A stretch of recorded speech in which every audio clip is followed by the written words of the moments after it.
You can measure the size of an elephant.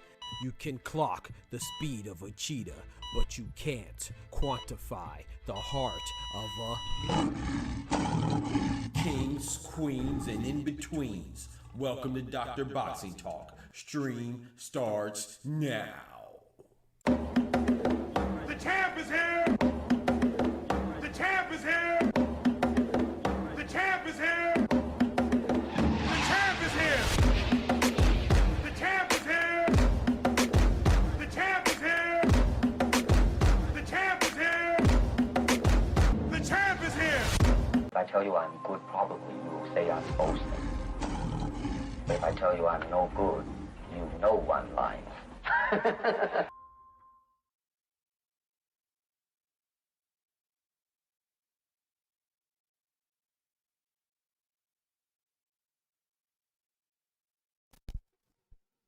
If you hit it with your dog, put your dog out. If you hit it with your dog, put your dog out, girl. Hit it with your dog, put your dog out.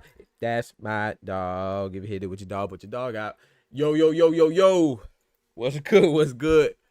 Everybody in the building, man. Appreciate y'all coming through. What it do? Hopefully you having a good, great, grand Tuesday. You know what I'm saying? Get you some tacos with it and all that good stuff and bonbons. You feel me? Ladies and gentlemen, boys and girls, brethren and sister, hermanos, mi hermanas. Ladies and lads, kings and queens, and everything in between. Y'all know what time it is. Doctors in the house. Turn that down a little bit. Yeah, let's get it, man. We are here today to talk about some boxing, man. We have 2 cents in the building. Hit this roll call. 2 cents in the building. One time for the ladies. And get your one time for the ladies. Let's get right, man. We got 2 cents in the building. Here to talk some boxing on this wonderful Tuesday. Whew. Man, it's been a good day, Chad. It's been a busy day, but it's been a good day. I'm planning on doing a nice little show here. We have some announcements to be announced. It has some things to be announced as well. And yeah, man, we're gonna get to it right as soon as we go ahead and thank the Most High and say our prayers, man. So if you indulge in the faith, then join me. If not, then I feel bad for you. Sit back, have a coke and a smile. We'll be back shortly. Please join me and bow your heads. Dear Heavenly Father, Lord, thank you for your blessings. Thank you for your guidance.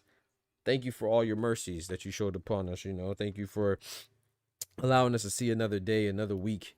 Every moment is a gift, and we just want to thank you for that, because a lot of people plan to see today, they didn't make it, or there might be in situations where sometimes we feel like they might not want to make it. So we just ask you for the strength to keep going, the courage, and most importantly, the faith to know that if we even believe a little bit, that nothing on our plate, nothing in our path is too much for us to handle, or more so for you to handle. So we thank you, Lord. We give you all the glory, and we ask you for continuous forgiveness for our sins and our missteps, and ask that you guide our feet, guide our tongues and guide our hearts in the right places and our minds. In Jesus' name, amen.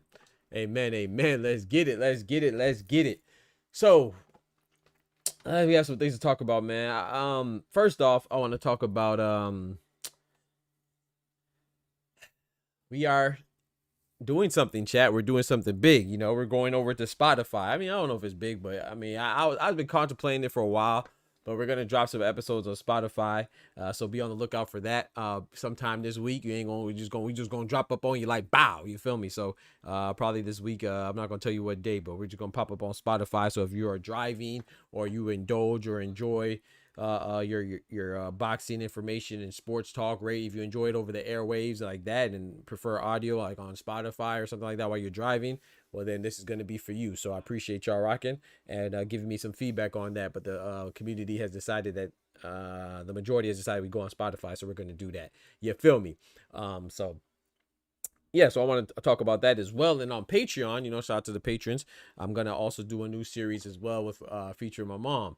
You know, every Wednesday, I'm going to try to update it weekly, you know, whenever I see my mom and, you know, she feels like participating, then we're gonna drop that off. That's gonna be strictly on Patreon, man. It's gonna be called Wednesday Worship with Mama Doc. I don't know if it's gonna be ready for tomorrow, but one of these Wednesdays coming soon, we're gonna drop a new series called Wednesday Worship with Mama Doc. You know, I might change the name, but that's what I'm going with right now. So yeah, we're gonna do that and we're gonna see, man. So stay on tune, man. We got some things developing, man. Shout out to Two Sets. Two Sets says Shakur and T.O. fights in jeopardy. I mean, yeah, any fight that T.O.'s in is in jeopardy. T.O. calls out Gervonta Davis. T.O. calls out Devin Haney. T.O. calls out Keyshawn Davis. T.O. calls out Jack Catterall. T.O. calls out Richard Hitchens. T.O. supposed to be fighting Shakur. T.O. supposed to be fighting Subriel Matias. He's supposed to fight everybody, man. He calls out everybody. Don't fight nobody. You know, no disrespect to Arnold Barbosa and no disrespect to Steve Claggett. Not saying they're nobodies, but like compared to the caliber of fighters that he pump fakes with, you know, those guys are pedestrian at best and mediocre. So, you know, that's like I said, I'm not gonna believe in Teofimo until he's in the ring and that first round bell goes ding. I don't care who he's fighting. If he's fighting any guy that's a high caliber fighter, whether it's Brian Norman that he called out or Jerron Boots Ennis or Terrence Bud Crawford that he called out or Shakur, I don't believe it until I see it. Yeah, that dude's a goofball.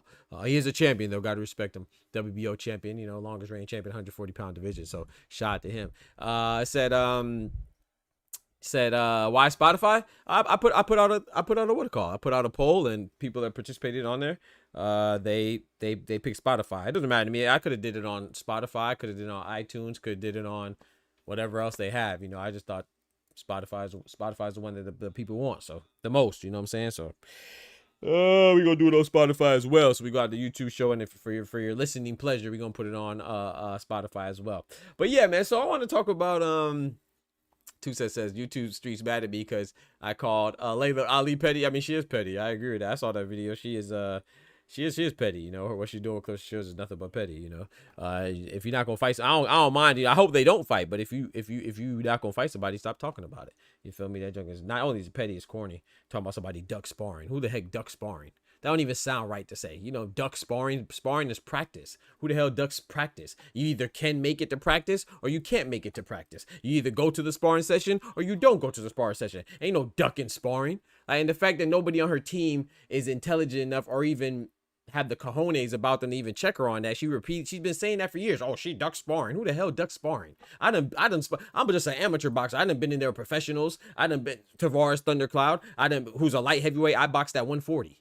You know what I'm saying? I literally boxed at 140, bro. That's junior welterweight. I was in there with a light heavyweight professional. I'm an amateur. I done been in there with people that play ex-football players, play for Carolina Panthers. I done been there with retired pros. I done been there with other amateurs. I've been people younger than me, smaller than me, taller than me, older than me. Who the heck's scared of sparring? Like to me, she's making herself look corny and petty. Like she's making herself look corny and petty. And I like Layla Ali, but I gotta call it for what it is. You know, I'm not saying that Claressa Shields is infallible. I'm not saying that she's not also petty. I'm not saying that she can't come off as abrasive. But if you pay attention to the story, then you know who the one's picking, who's trying to stay relevant. It's Layla Ali. You know, it is what it is. Shout out to 2 Cents. Go check out her channel. Shout out to my brother Clone dropping that bread, that cheese, that butter.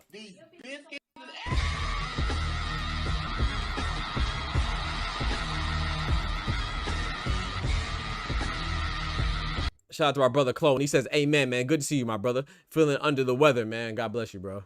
God bless you, though. Congrats on you on Spotify. You've been Hollywood ever since you got that Rolly interview. Rolly. That's crazy. Don't even respond to my Discord. What? I ain't get no message from you on that. Hey, bro. Hey, please, man. This man puts out. Shout out to my brother Clone. At least he drops the Cash App, and at least he drops the super chat, you know, say graffiti on the chat walls where he be lying, but he be straight up lying, chat. He would say the most, he'll say whatever to sully my character, and he be straight up capping. I have no message from Clone.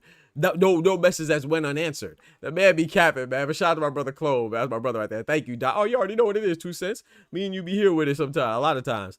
You know, yeah, she making herself look petty, man. People, I don't know, whatever. It's all good. Shout out to Anubis in the building. Yo.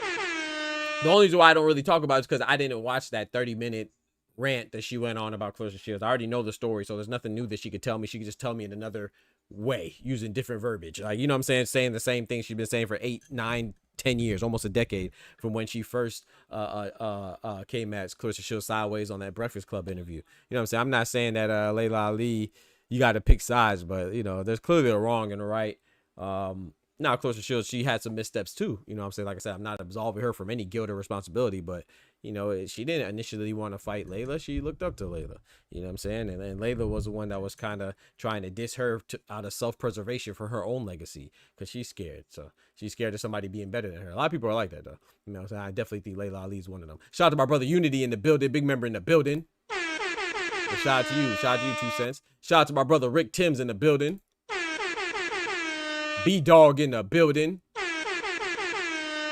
If she's gaining relevance from this situation, it's no one's fault but Clarissa's. I disagree with that. I think that, I mean, for better or for worse, B-Dog, yeah, I don't get what they're not understanding either, 2 cents. For better or for worse, though, Layla Ali and Clarissa Shields would be the biggest fight in women's boxing history. So, I don't think that it's Clarissa's fault for responding. I mean, like I said, I don't want it to happen, because I like Layla Ali and I like Clarissa Shields, and they're just different eras. You know what I'm saying? It's like Manny Pacquiao and Barrios. You know me, I didn't want that fight to happen either. But if it's gonna happen, I went with Barrios. If Clarissa Shields versus Layla Ali, I'm gonna go with Clarissa Shields because the youth, right? But not only the youth. Clarissa Shields is also more decorated. Clarissa Shields is a 2-time gold medalist.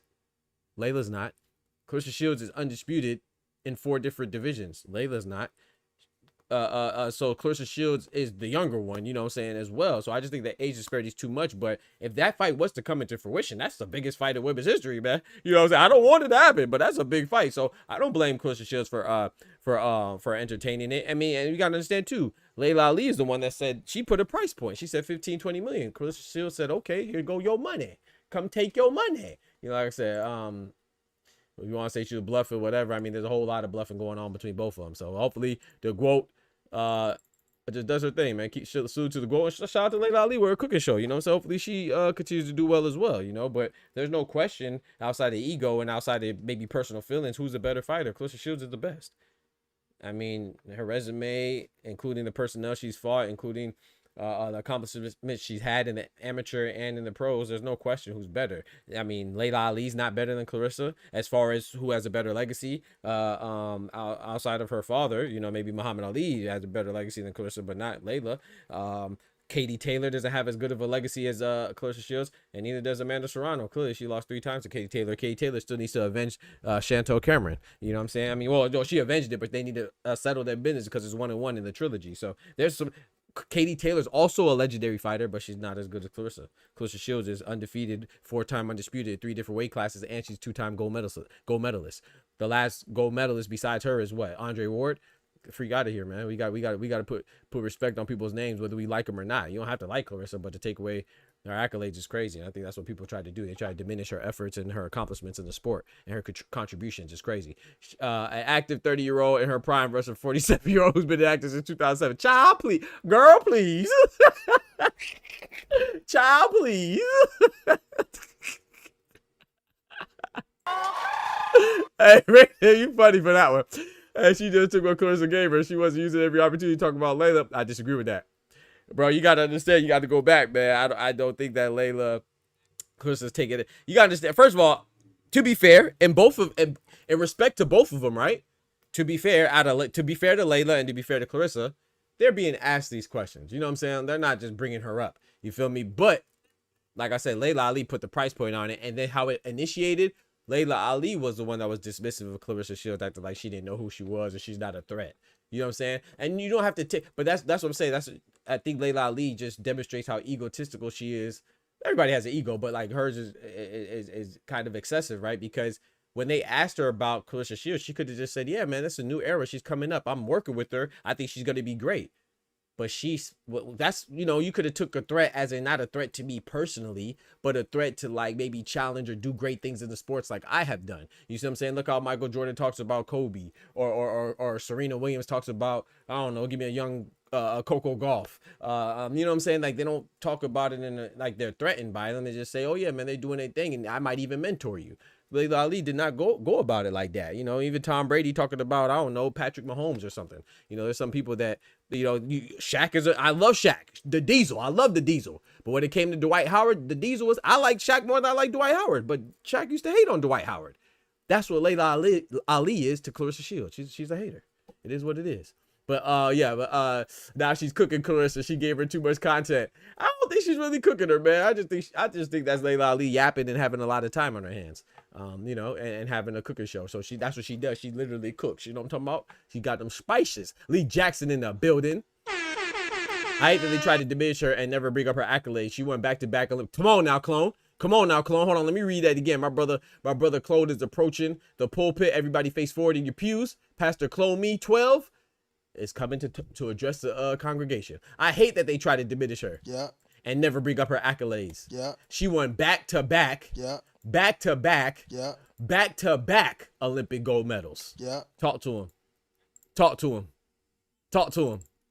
Now, I'm not saying you gotta like her. She might come off the wrong way. Everybody ain't like Floyd, but that don't mean he ain't great. Everybody don't like Cinnamon. That don't mean he ain't great. Everybody don't like Pacquiao. That don't mean he's not great. You feel me? Same with Clarissa Shields. You know, everybody not gonna like everybody. Everybody don't like Usyk or Bud or anyway. That don't mean they're not great.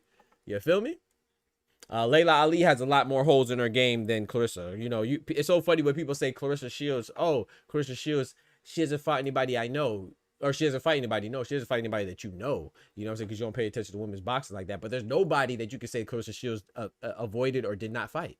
The only people that we want to fight Clarissa, once again, is Savannah Marshall. Clarissa already beat her. We want her to fight Franson Cruz. Oh, Clarissa already beat her. We want her to fight Alicia Bumgarner. She's 30,000 pounds below her. You want her to fight Katie Taylor. She's 1,000 trillion pounds smaller than her. We want her to fight Amanda Serrano, who's 2 million pounds smaller than her. And then we also want her to fight now Shadeja Green, who just got on the scene. Shadeja Green is not even in her weight division either. Shadeja Green is at 168. In fact, Shadeja Green lost to Francois Cruz. She might need to take care of that first. I like Shadeja Green. I would love for Clarissa Shields to fight Shadeja Green. But it's so funny that we always want Clarissa Shields to appease her opponents. Why should she go down? If Shadeja Green wants to smoke, she goes up. That's how it works. When Terrence Bud Crawford, a.k.a. Budrick, wanted some of Cinnamon, what did he do? Did Cinnamon meet him at 160? No. Did he meet him at 154? No. Did he go down to 147? No. In fact, he stayed at 168 where he was already at. So if Shadeja Green wants Clarissa Shields, why don't you move up? Like Terrence did. When Roy Jones Jr. wanted John Ruiz, did John Ruiz meet him at cruiserweight? Did John Ruiz meet him at light heavyweight? No, Roy Jones moved up to fight John Ruiz at heavyweight. So it doesn't matter about your stardom. It doesn't matter about your star power. It doesn't matter about your popularity. If the smaller person wants the bigger person, if Inoue wants to fight Tank, stop saying Tank should go down to 130. No, Inoue got to bring his little ass up to 135. That's how it works. That's how it works. Just in case you were lost. You see what I'm saying? So if Shadeja Green wants Clarissa Shields, she has to go up to at least 175. Because in women, I don't know if you know, but with women's boxing, heavyweight is 175 and up. Light heavyweight is 175. Super middleweight is 168, where Shadeja Green is at. And then anything 176 is heavyweight. You feel me? So she could go up one division. I mean, Shadeja Green looks bigger than Clarissa anyway. And she just fought Savannah Marshall. But anyway, shout out to Joaquin in the building. Some people are really insecure, and it shows when someone with supreme confidence around facts. He said Layla did take a membership role early on. Like I know, and I just said that she the Clarissa started. No, that's not how it went, B-Dog. You got to go back in your history. Layla Ali took up the mentorship role, and then she tried to sneak this Clarissa Shields, like I already talked about. But anyway, I'm off the Clarissa Shields topic. It is what it is, man. Shadeja probably won't mind Yeah, she got to go up there. But what I'm saying is that Clarissa. So my point of saying that is that there's more holes in Layla Ali's game. Clarissa, the whole reason why I went down that whole rant just now is to say that there's nobody that we want. Clarissa Shields has no rivals. That's why we always want her to do something ridiculous, like either go back and revisit somebody whose ass she already beat, or drop down 1,000,000 pounds and be anorexic, or go get a nutritionist to accommodate some would-be opponents that have opponents that they need to straighten out first in their own division, right? Layla Ali has Ann Wolf. What's up with Ann? There's no Ann Wolf for Clarissa Shields. So you could say that, okay, well, Layla Ali starting it. Well, then how come she didn't finish it with Ann Wolf? Ann Wolf wanted that fight. And in fact, they fought on the same card. And you thought that fight was going to be next, and it just didn't happen. And Layla Ali said there was some complication over money on her end. If you watch it, bro, I watch interviews, bro. I be doing what I be talking about, bro. If she talked about it in the Andre Ward interview. She finally admitted that it wasn't Ann Wolf's fault. But she also didn't admit that it was her fault either. She said that, you know, according to a past husband or ex-husband, that, you know, it was a bad deal or something like that, and it didn't work out. Man, go watch the interview with Andre Ward, bro. Like like I said, I honestly did not watch her new shit, because to me she's just gonna be telling me a whole bunch of stuff that I already know with a new spin on it. You feel me? YouTube extra sensitive today. Shout out to my brother Kendrick in that building. Yeah, but yeah, man, let's move on, man. Elijah Flores. I want to talk about this because I want to say Devin Haney versus Bakram. Wow. Devin Haney versus Brian Norman is a great fight, y'all.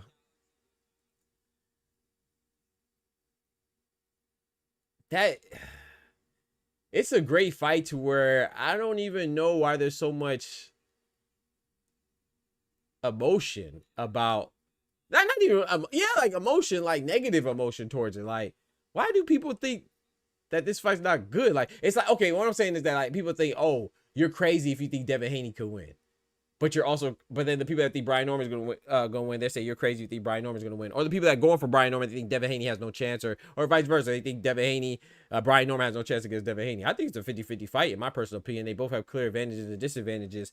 And I thought it was very interesting that Elijah Flores, who's a sparring partner of Devin Haney, I was watching an interview. I believe it was on Mill City or something like that. I was reading an article that led me to the interview, and he was just like, yeah, he has Norman.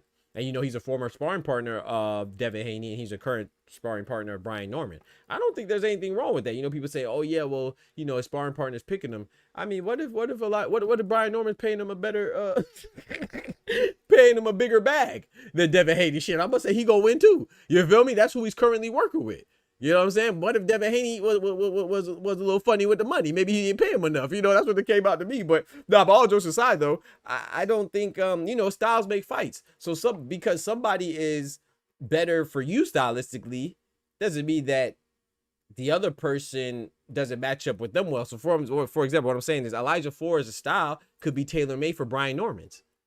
You know what I'm saying? So maybe that's why Brian Norman could beat up. Maybe he could beat up or punch. I'm not saying that Elijah Flores said that, but maybe that's why he gives him better work, or gives him a better workout, or a better sparring session, or has a upper hand in sparring. Meanwhile, Devin Haney's style doesn't match up well. So Elijah Flores probably feels like he was more successful against Devin Haney than he was against Brian Norman. That doesn't mean that he'll win. Like I keep telling people all the time, like shout out to Joaquin. He just said the triangle theory.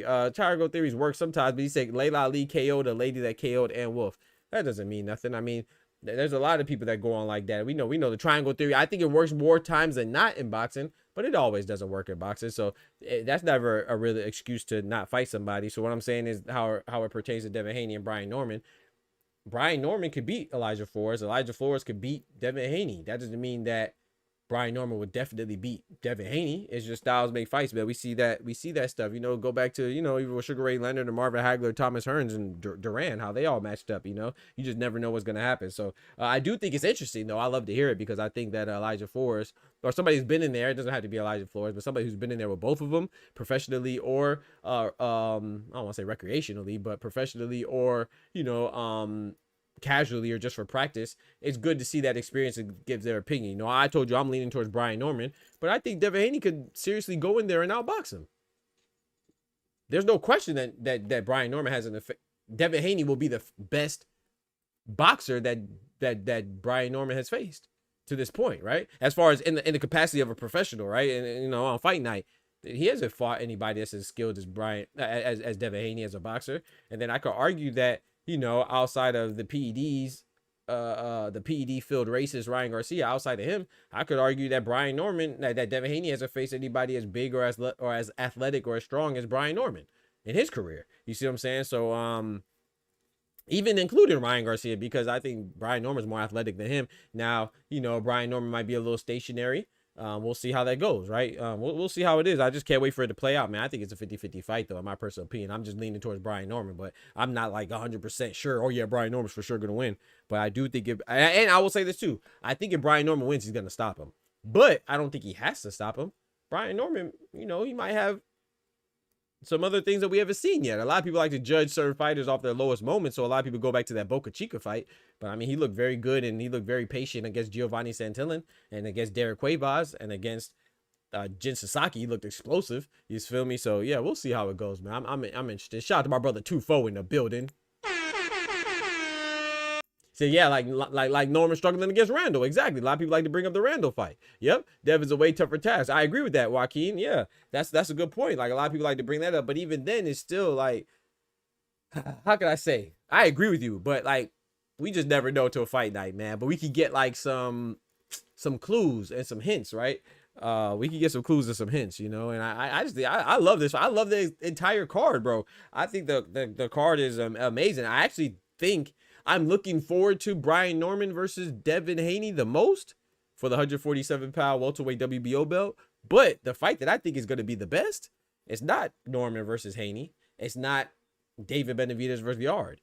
And it's not Abdullah versus Sam Nose. I think the best card is going to come for the smallest guys on the card, and that's Bam Rodriguez versus Puma Martinez, the American versus the Argentine for a unification bout at 115 at junior bantamweight. I think that fight's going to be the best fight of the night, in my personal opinion, but I think they're all going to be good. I'm just showing you that I'm looking forward to Abdullah Mason and Noakes as well. I'm looking forward to Benavidez a Yard as well, Norman and Haney as well. But I just think that I'm looking forward to every fight, man. Yeah, Joaquin, I think Bam and Puma is going to be the best fight. I think it's going to be a fight of the night. But we'll see. They're all good. You feel me? I expect if we get a dope fight that night, I'll be surprised. But speaking of that, though, Turkey has a lot of fans angry, man. Joaquin, Turkey got him angry, man. Don't forget to smack that like button for your boy. Turkey has him angry, man. Like an angry bird. They flying around angry, bro. They out there tweeting, chirping like a bird. Angry, man. They chirping like angry birds. Because Turkey lied. He definitely lied, man. He said that there was going to be no more pay-per-view. And it was fake news. If you out here getting fake vagina over your fake jury, reality is reality. And the reality is that Turkey lied. You know, you might want to add some little, if you are to go by semantics, or you are to go by, you know, little fine details of how to separate pay-per-view from paying a subscription. Nobody cares. The fact is that you're paying money. You're paying per view. There's a paywall behind the subscription that you already require, right? He kicked it like, okay, November 22nd. After then, you know, from then on, there'll be no more pay-per-view fights. You know, Fabio Worthy and Joseph Parker, we're paying for that. You see what I'm saying? So now we're paying for this as well. I think the card is so great that it justifies the cost. But yeah, Turkey didn't say it. The ring did. You know, and Turkey owns the ring. Exactly, Joaquin. I think it justifies the cost, but I do think people deserve to be outraged. Let's see what B-Dog said. He said, fool me once. Fool me, I can't fool. Shout out to the former POTUS Bush, man. You fool me once, fool me twice, can't fool me again. All right, whatever he said. Hey, bro, George Bush wasn't nothing else, bro. He was funny, man. Shout out to President George Bush, man. Former POTUS. You know what I'm talking about? That dude was funny, man. Terrible leader of the free world, but he was funny. Yeah, like, I'm with B-Dog. It's like, bro, like, I'm not saying it's not justified to pay for this, but you can't be out here just blatantly lying, man. I think people deserve to be outraged. But it's just funny because I personally saw it coming, and not saying that I saw him lying coming, but I remember when he first tweeted that, or that was first being broadcast and announced that there'll be no more pay-per-views. I was like, yeah, I don't know. There's going to be a catch, you know? And then the catch is that you have to subscribe to DAZN, and then the Ring has their own subscription as well. So you could say it's not a one-time payment. It's more of a recurring payment by the month. So if that's how you want to try to throw in a little nuance and throw in a little gotcha moment and say it's not pay-per-view. Well, I mean, it's still like all that stuff is still pay-per-view, and then you paying for this, and then you could still pay for it one time if I'm not mistaken. So it is still pay-per-view in that way too. So like, I don't know, man. I can't remember what it was called, like the ring access or the ring something. I remember what it's called. I don't remember what it's called, but it's just crazy, man. I think Turkey is wilding, man. Doc, this is why I respect you, man. There's many people who deride Turkey and ignore that. I appreciate that. Shout out to you, bro. Shout out to you, man. Shout out to my brother sent from Pet in the building. Yeah, bro. I like Turki Alalshikh, man. But I call it for what I see. It's like Tank, bro. I like Tank. I have a lot of fighters that I like. There's not really too many fighters I dislike, you know. But I just call it for what I see it, man. If you're doing something great, I'm gonna offer compliments. And then if I see something that's a little fraudulent, I'm gonna offer critiques as well, or a little suspicious. Like, you know, there was a tweet about shout out to my brother sent from Pet. I want to show this, man. That's why I rock with you as well. Don't forget to smack that like button, man. Every time you join the channel, smack the like button. You watch a video, smack the like button. You watch a short, smack the like button. It helps us keep going and growing, and it's free. But we had Al Bernstein, right? I think he's a Hall of Famer, if I'm not mistaken. He may not be. No, I think he is a Hall of Famer. I think he's been inducted to the Hall of Fame as a contributor to boxing, as an announcer, and other things that he's done, right? Shout out to him, bro. But he made this tweet right here. He made this tweet, and he says, "I see so many of my colleagues."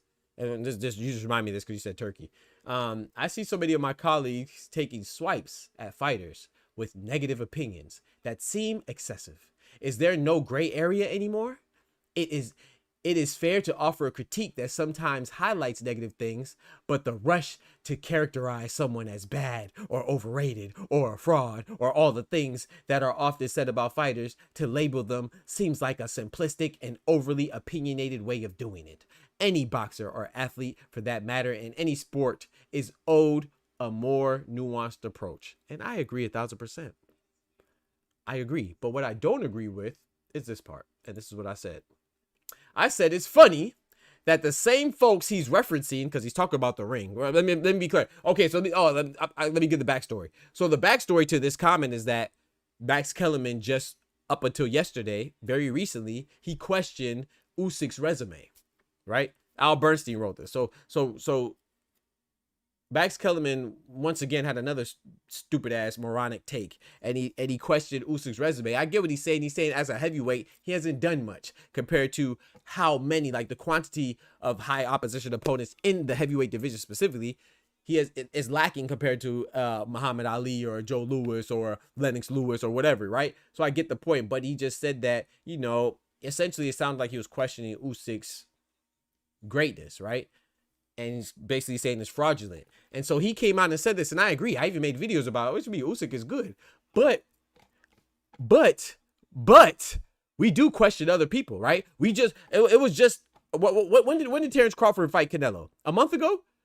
Up to a month ago, we were questioning Terrence Crawford's greatness and saying that, oh, he didn't beat anybody at 140 despite being undefeated and undisputed. He didn't beat anybody at 147 despite being undisputed. So why is it bad to question Usyk? Most of these people that are talking about Usyk, they can't name 3 people that he fought at cruiserweight. And the majority of people he fought at heavyweight, he fought 2 or 3 times. Dubois twice, AJ twice, Fury twice. Right? So it's not that we don't question people, it's that only certain people bother you when they get questioned. Now, anyway, how many people can name how many more than 3 people that he fought in his entire career, much less specifically at bantamweight where he was undisputed, and then undisputed again super bantamweight. But nobody cares about your personnel because it's almost sacrilegious to say anything bad about Usyk or anyway, but it's widely accepted and even encouraged to knock Terrence Crawford's resume, or Floyd Mayweather's resume, or Gervonta Davis's resume. And the reason why I use those 3 is because Max Kellerman has also said some disrespectful things towards Floyd Mayweather, notoriously, right? He said he questioned the legitimacy of Gervonta Davis as a champion, right? Oh, but now that he questioned Usyk, which he's also wrong. He's dumb on Usyk, dumb on Floyd, and dumb on Tank. But now that he questioned Usyk, all of a sudden Al Bernstein wants to talk about his colleagues. So I responded and said, it's funny that the same folks he's referencing also disrespected Floyd's legacy and questioned the legitimacy of certain current champions, right? I said, oh, but if you criticize Usyk and Triple G, it's suddenly excessively negative. they've been disrespectful, as in the people on the ring, and Max Kellerman specifically. They've been disrespectful, but call it out for everybody, not just the ones that you like. So then I guess it's really bothering him, right? Which it should bother him, because that's why I said it. I said it to bother him. He says, I didn't restrict to any specific fighters. He said, so you not sure why you suggested that. You definitely did. Right? He said, I also didn't say it just started. I simply said it's evident right now and there is more of it. And I said, so you're not referring to Usyk specifically then. I said, it's just coincidental that you didn't think or tweet this until they disrespected Usyk. And I said, yeah, sure. I said, well, your timing contained all of the specificity that was necessary. You didn't have to specifically say it. Your timing said everything. It's not coincidental. You didn't tweet or think that when it was Floyd Mayweather. You didn't think or tweet that when it was Gervonta Davis. Oh, but you thought and you tweeted that when they just criticized or they just questioned Triple G's status in the Hall of Fame, and you suddenly said it when they're talking about Alexander Usyk. But you noticed it when they talked about other fighters too. Get the fuck out of here, man. You fucking goofy, bro. I can't stand that shit, bro. That joke gets on my nerves, bro. Just have accountability, bro. Just have accountability. It's more accepted and more encouraged to disrespect certain fighters, a lot of times from a certain nationality, a lot of times of a certain complexion, than it is to question other fighters, even if they're less accomplished. There's nothing wrong with questioning a Triple G's ability to be a first ballot Hall of Famer. The whole point, the essence of Hall of Fame is subjectivity. There's nothing objective about the Hall of Fame. Now, some people are more obvious than others, like Floyd Mayweather's obvious, Manny Pacquiao obvious, Lennox Lewis, Muhammad Ali, Sugar Ray Leonard, Roberto Duran. Those are obvious picks for the Hall of Fame. But people are going to vote, right? And everybody has a certain quantity of votes to where they can place it how they want. They could vote somebody number 1, vote somebody number 5, or not vote somebody at all. So the whole point of it is whatever triggers the fancy of the person who has the ability to vote or the privilege of voting. So the whole point of Hall of Fame is to be subjective. But if somebody questions Triple G because you like him, then all of a sudden, no, they don't know nothing about boxing. It's the whole point of the Hall of Fame is to discuss who could get into the Hall of Fame and who can't. I think Triple G is a Hall of Famer, but I don't think somebody's wrong for not believing Triple G's a Hall of Famer. He hasn't. What elite fighter did he beat? Shout out to David Lemieux. He beat him. Shout out to Gabriel Rosado. He beat. But anyway, hey, let's keep it going, man. Let's keep it going, man. Oh man, bro, it's just crazy, bro. You feel me, 2 cents. I just who all Max came back and spoke good on. You feel me, twofold. You know who he spoke good on. He spoke good about Lomachenko, 18-3. Yeah. He spoke good about Ryan Garcia. Yeah. This guy didn't have a problem with that. You know, he spoke good about Ryan Garcia, spoke good about Lomachenko, but he spoke down to Gervonta. He spoke down on Floyd. But when he speaks down on Usyk, you know, the guy didn't have a problem with none of that. But when he said something about Usyk, that was excessive. It was excessively negative. Fuck out of here, bro. You just stop being so gosh dang obviously partial and biased. And when I call you out for it, don't get mad at me. Just accept it. Just accept it. Acknowledge it. Acknowledge your nonsense or your fuckery. A lot of y'all do that, bro. When I say y'all, I'm talking about the pundits, bro. You see what I'm saying? A lot of them will do that. To me, it's crazy. Like, I'm going to go another example. What is his signature moment that showed he is a first ballot Hall of Famer? The way he lost to Canelo. Hey, Unity. He lost to Canelo. That's the signature moment, you know? Oh, he got robbed by Canelo, right? Yeah. Okay. So what happened the other 2 times? He lost. You know, you could beat Canelo and not be a signature moment, you know, because Max will still talk shit about you if you're Floyd and you did it 30 years ago. Or you could beat Canelo right now and Terrence Crawford and people still question your resume because now he's washed. You could beat Canelo and be critiqued, but you can't. But if you lose to Canelo and the perception from, I wouldn't even say the majority, just the perception from a large group of people, the perception is that you were robbed in the first one, not the other 2, just the first one. That's enough for you to be a bona fide Hall of Famer. Unquestionable, you know, according to Al Bernstein. But anyway, but yeah, that moves me to another person, right? Lamont Roach, man. Lamont Roach, who famously had a controversial draw decision you know, against Gervonta Davis, one of my favorite fighters, you know what I'm saying? Shout out to Tank, you know what I'm saying? Where my GTD chain at, man? Pull out them GTD chains, you feel me? Which I thought it should have had a rematch. You know, I think that he deserves a rematch. I know a lot of people feel different. You know, obviously, I'm not saying that anybody's obligated. It's not obligatory that he gets a rematch. But, you know, when the WBA president Gilberto Mendoza comes on and says they want to pursue a rematch and they acknowledge the mistake that could have been to the detriment of his victory, you know, it could have cost him his victory, you know, which could have changed his life a lot, that I do think that he's owed that. Maybe not from Gervonta, but he's owed that from the WBA to at least give him a shot at the belt. But he's already a belt holder, you know what I'm saying? So what I'm saying is that Gervonta Davis, I don't mind him going to fight Jake Paul. You know, I'll never knock that. It's a lucrative deal for a perceived easier fight, even though you're at a huge disadvantage with the size. But I don't like the extra criticism for Lamont Roach, because people are mad at him for him not getting done correctly. I don't think that he won that fight. I actually score fights and I had it a draw, even if you count it as a knockdown. So I had Gervonta Davis winning the fight 7-5, very close, right? And I watched it multiple times. But if I counted the knockdown, that 7-5 would have turned into a draw. So for me, on my scorecard, and I know I might be part of the minority or the majority, or maybe I'm the minority, maybe I'm part of the majority, but there's a small minority that's willing to speak up because they're scared of people on the internet. You know, they're scared of characters on Twitter. I don't know. But I had it a draw and I have no problems. I mean, I had Tank winning, but with the knockdown, if you would have counted that, hypothetically speaking, which you cannot count a knockdown because it's up to the discretion of the ref.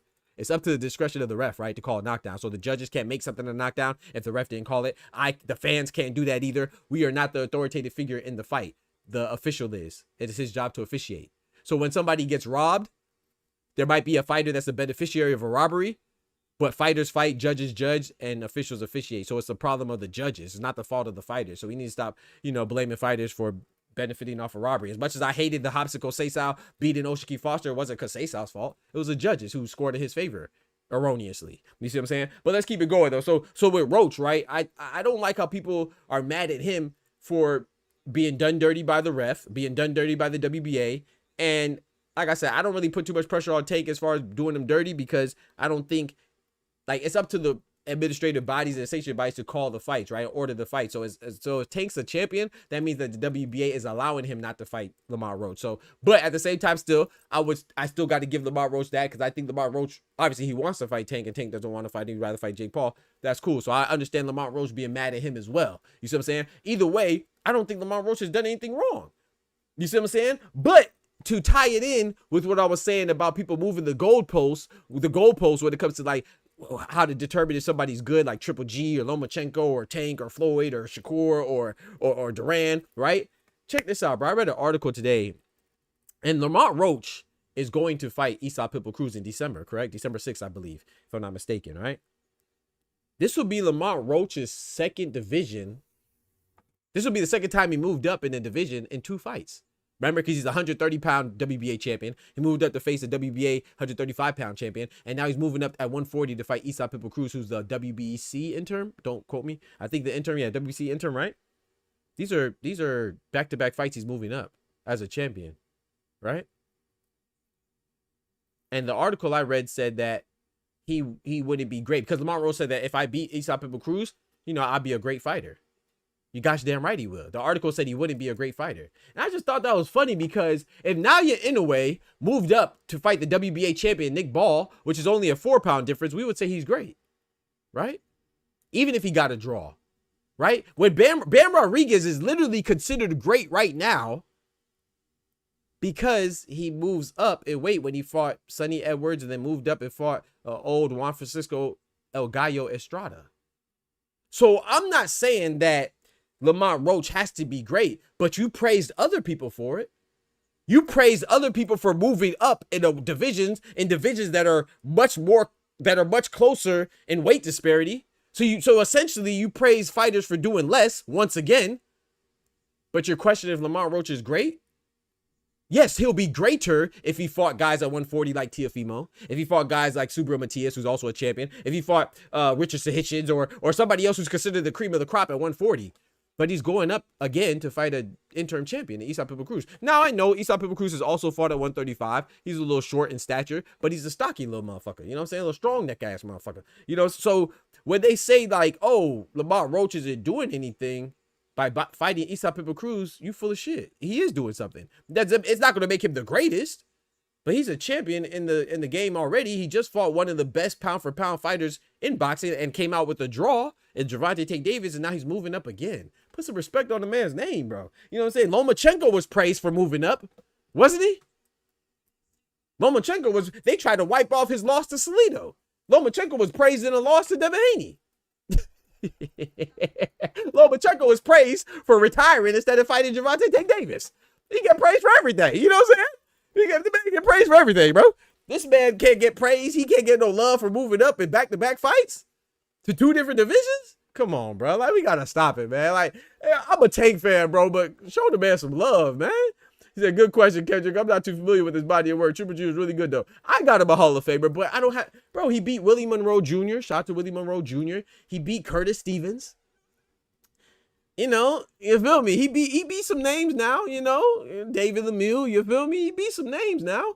But to say, like, you know, I don't think there's anything wrong. I think he's a Hall of Famer. I don't think there's anything wrong with questioning his Hall of Fame worthiness. So what? They question silly shit that they should have questioned all the time, like the legitimacy of a champion, right? So that's my opinion on it. You know what I'm talking about? That's my opinion. That's my opine. You know what I'm saying? Since we are offering our opine. Our pines. I'm gonna be honest, Tank looked terrible that fight. He might look terrible his next fight, but don't take away what people have done. Shout out to my brother Al Booger in the building. So beating Pitbull makes you a great now? No, I think being a champion makes you great.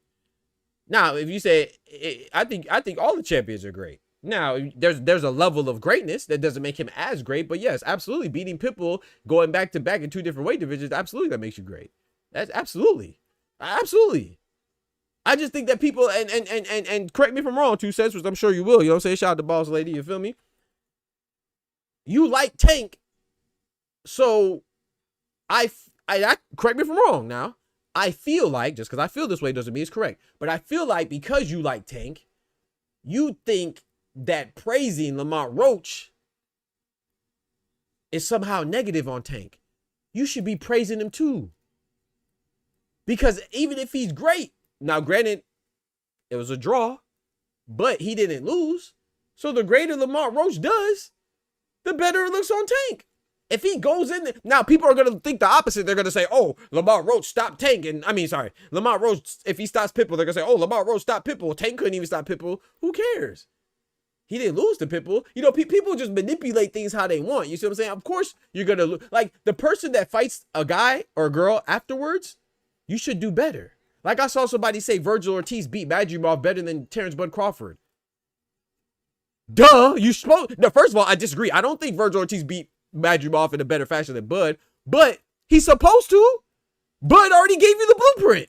Before Bud fought him, nobody knew how to beat him. That's the essence of undefeated. That's why when you're undefeated, you have an aura of invincibility, because not saying that you can't be beat, but nobody has beaten you yet. So nobody has figured out the freaking Rubik's Cube. Nobody has figured out the puzzle. So if Virgil Ortiz beats Madrimov better than Terrence Bud Crawford, he's supposed to, because he did it afterwards. Right?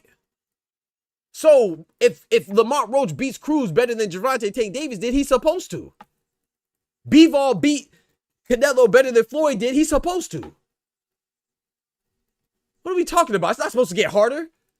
That's why they say you don't need to reinvent the wheel, because the wheel's already good. Now you know how to make another wheel. You know how to do it again. You feel me? I don't be understanding, man. He said, nah, I said, like, how he moving on. I got you. I don't mind it, because you got to think, like, well, in my opinion, this is my opinion now. In my opinion, Lamont Roach has to attach himself to Tank for relevancy. Number one, we already don't watch. Me and you probably can, 2 cents and Clone and Unity and B-Dog. How many people do you think outside of us, though, content creators and boxing aficionados and experts and pundits alike, how many people do you think can name all 4 of the 130-pound champions? Like, we know the WBO is Navarrete. We know the IBF is Sugar Nunez. We know the WBA is Lamont Roach. We know the WBC is Oshiki Foster. How many people do you think know that? Not too many. So what I'm saying is that if you better ride the wave, you guys dang right, you should ride the momentum and be attached to Tank. Tank's the biggest name in the sport. That's why so many people want to fight Canelo, because they're the biggest name. It's like Bud right now. Like, I don't think Eddie Hearn really wants Boots to fight Bud. I could be wrong, but I don't think he wants to fight Bud. But you better attach Boots' name to Bud because Bud just beat Cinnamon. So it's going to keep the intrigue up. Like Janabek. I don't know if maybe Janabek really wants to fight Bud. He seems like he's about that life, but Janabek ain't fight nobody. But now we're supposed to believe that that he's going to fight and beat Bud. Bitch, who's your best win? Denzel Bentley? Steven Butler? Anuel Namasenge? Andre Mikhailovich? Von Alexander, who Gabriel Rosado just beat? Who's his best win? And an older Enyam Giacomo? Who's his best win? Nobody. Like Keith Sweat, nobody. You feel me? So it behooves Janabek to attach his name to Crawford, even if he has no intention of really fighting him. So with Lamont Roach, I'm not mad at him bringing up Gervonta Davis or feeling slighted. And I'm going to be honest too, I don't feel like him or his pops. And I was in your stream too. Shout out to you. I was in your channel when you was reviewing that interview with Senior, and I thought you had some great takes and showed great love to Senior. But I don't think that they go out of their way to purposefully or intentionally or even habitually and frequently bring up Tank. I think it's just that's what they're asked.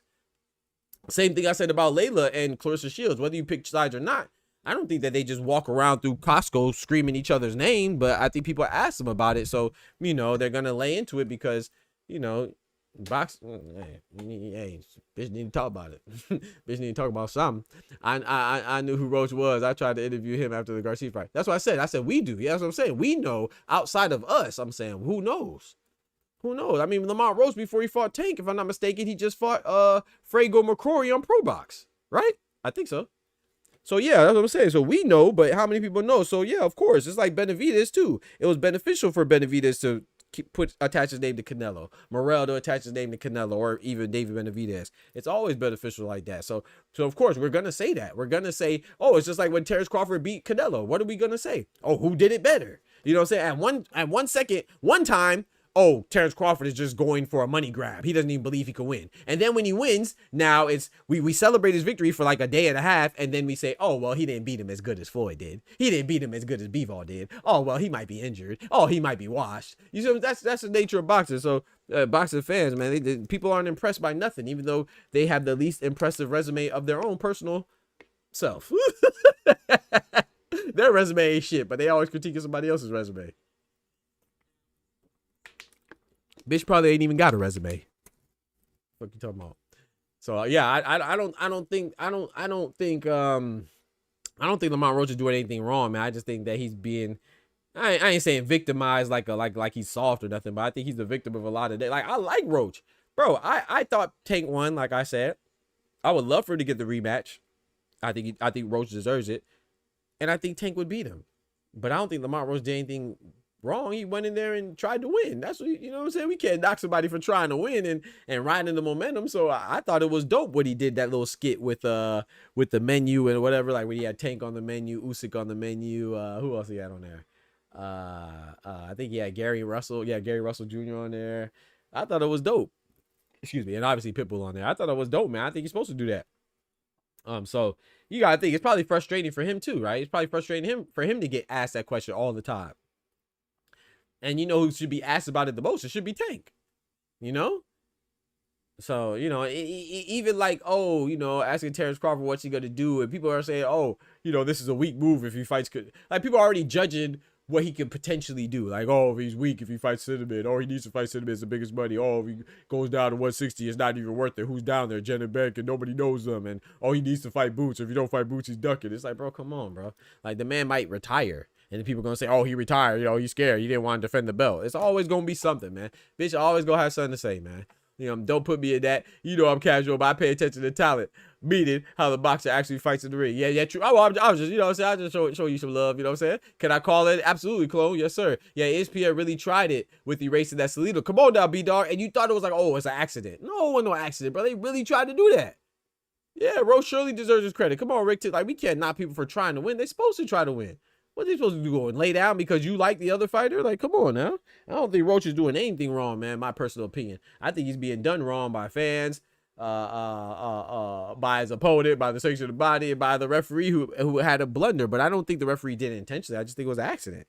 You know what I'm saying? That's the thing about refereeing. I know that we act like everything should be in an idealistic utopian world where everything's perfect, but part of sports, a lot of times of officiating is human error, man. You're not going to see everything. A lot of times we don't see this shit until it's on replay. They're watching it in real time fast. And sometimes they get put in a situation by being, gotcha. You know, you're supposed to be prepared for it and stuff like that. But sometimes you will freeze up and make the wrong decisions, bro. And I'm saying, like, we focus on Lamont Roach not getting the knockdown, that knee, subsequently after the knee was taken by Tank, right? But what we also don't say is that the very next week, B-Dog, was it the next week? No. Yeah, the very next week, Zhilei Zhang fought Ajit Kabayel. And it wasn't the same referee, right, as a Tank and Lamont Roach fight, was it? No, it was a different referee. And it was not even on in America. In fact, it was on a different continent. I believe it was in Riyadh, right? Zhang versus Kabayel. What happened in that fight? Do y'all remember? It's the very next week. Go look at the calendar. Zhilei Zhang was knocked down by Kabayel, forced to take a knee. And the referee missed the gosh damn call. And nobody said nothing. Oh, but when it's Tank and Lamont Roach, because it's Tank and he's popular, it's going to be amplified. And rightfully so. I'm not defending it. What I'm saying is that this is not the first and won't be the last referee blunder. And if you think that is just a one-off, right? What happened when Jack Catterall fought Harlem Eubank? Remember when Harlem Eubank fought Jack Catterall in England? Or wherever they fought. I believe they fought in England, yeah. And remember, there was a lot of uproar about Tank getting his face wiped down, like Boosie, wipe it down, right? By his corner. What happened to Jack Catterall versus Harlem Eubank? Go watch the fight. I watch a lot of boxing, man. That's why I'm good at what I do. Jack Catterall literally interacted with his corner mid-round and had his face wiped down. Like Boosie. Nobody said nothing. Nobody said nothing. Because it's Jack Catterall and Harlem Eubank. It's not Gervonta Davis or Saul Canelo Alvarez or Naya Inoue or Anthony Joshua or whoever else or Terrence Bud Crawford, whoever else considered a big fighter. All these things happen in close proximity of each other, chat. Nobody said nothing. I'm gonna give you another example. The hair grease, right? I'm not defending this, chat. I'm just telling you this is literally facts. Literally facts. Go look it up. There's nothing opinionated. This is stuff that's documented. You can look it up. Everybody talked about the hair grease, right? You know what I'm saying? You know, Tank be out there looking a little, you know what I'm talking about? Looking a little zesty. You know what I'm saying? He be looking a little zesty. He be out there trying to look good. You feel me? Like this, right?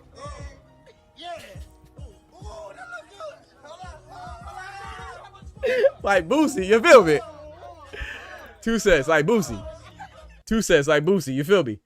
So, you know, the hair grease is crazy, right? But Tank had the fight, right? And he had his face wiped down and took a knee because of hair grease. But he still fought. Now, I know that he's a man. I know that we have different expectations, societally speaking, you know, from a societal standpoint, you know, of men and women. And I think that we should, you know what I'm saying? We should be treated fairly, but we shouldn't, but we're not equal, right? We're different. And that, I'm saying that in a good way. You know, we balance each other out, right? So, but a man is typically expected to do more masculine things. So hair grease shouldn't stop you from fighting. And it didn't. He fought. But Amanda Serrano, remember when she was supposed to fight? I believe it was Nina Mink. Somebody fact check me, please. I believe it was Nina Mink. Not only did she have hair grease in her eye, but she canceled the entire fight. She didn't fight. And shout out to Amanda Serrano. She did say this publicly too. She said the hair grease is really a thing. Remember, I didn't have my fight because of that. But what I'm saying is nobody said nothing. Once again, nobody cared. Her entire fight was canceled and they refunded people money that attended the fight. Go look it up. Because why? Because hair grease got in her eye, essentially, or some chemical from her hair. Nobody said nothing. Oh, but when it gets in Gervonta's eye, it's a soft excuse. Matter of fact, you remember Devin Alexander? If you go back, I believe he was fighting Tim Bradley. Devin Alexander, the fight was called off. Go back and go watch that fight. It was called off because I believe he had sweat in his eye. I don't remember if it was sweat or blood. I think it was sweat, but no, it wasn't blood. It was like sweat in his eye. That's why Tim Bradley beat Devin Alexander, because he stopped fighting because he said, I can't see. I got sweat in my eye. He said it's burning. He said it's burning.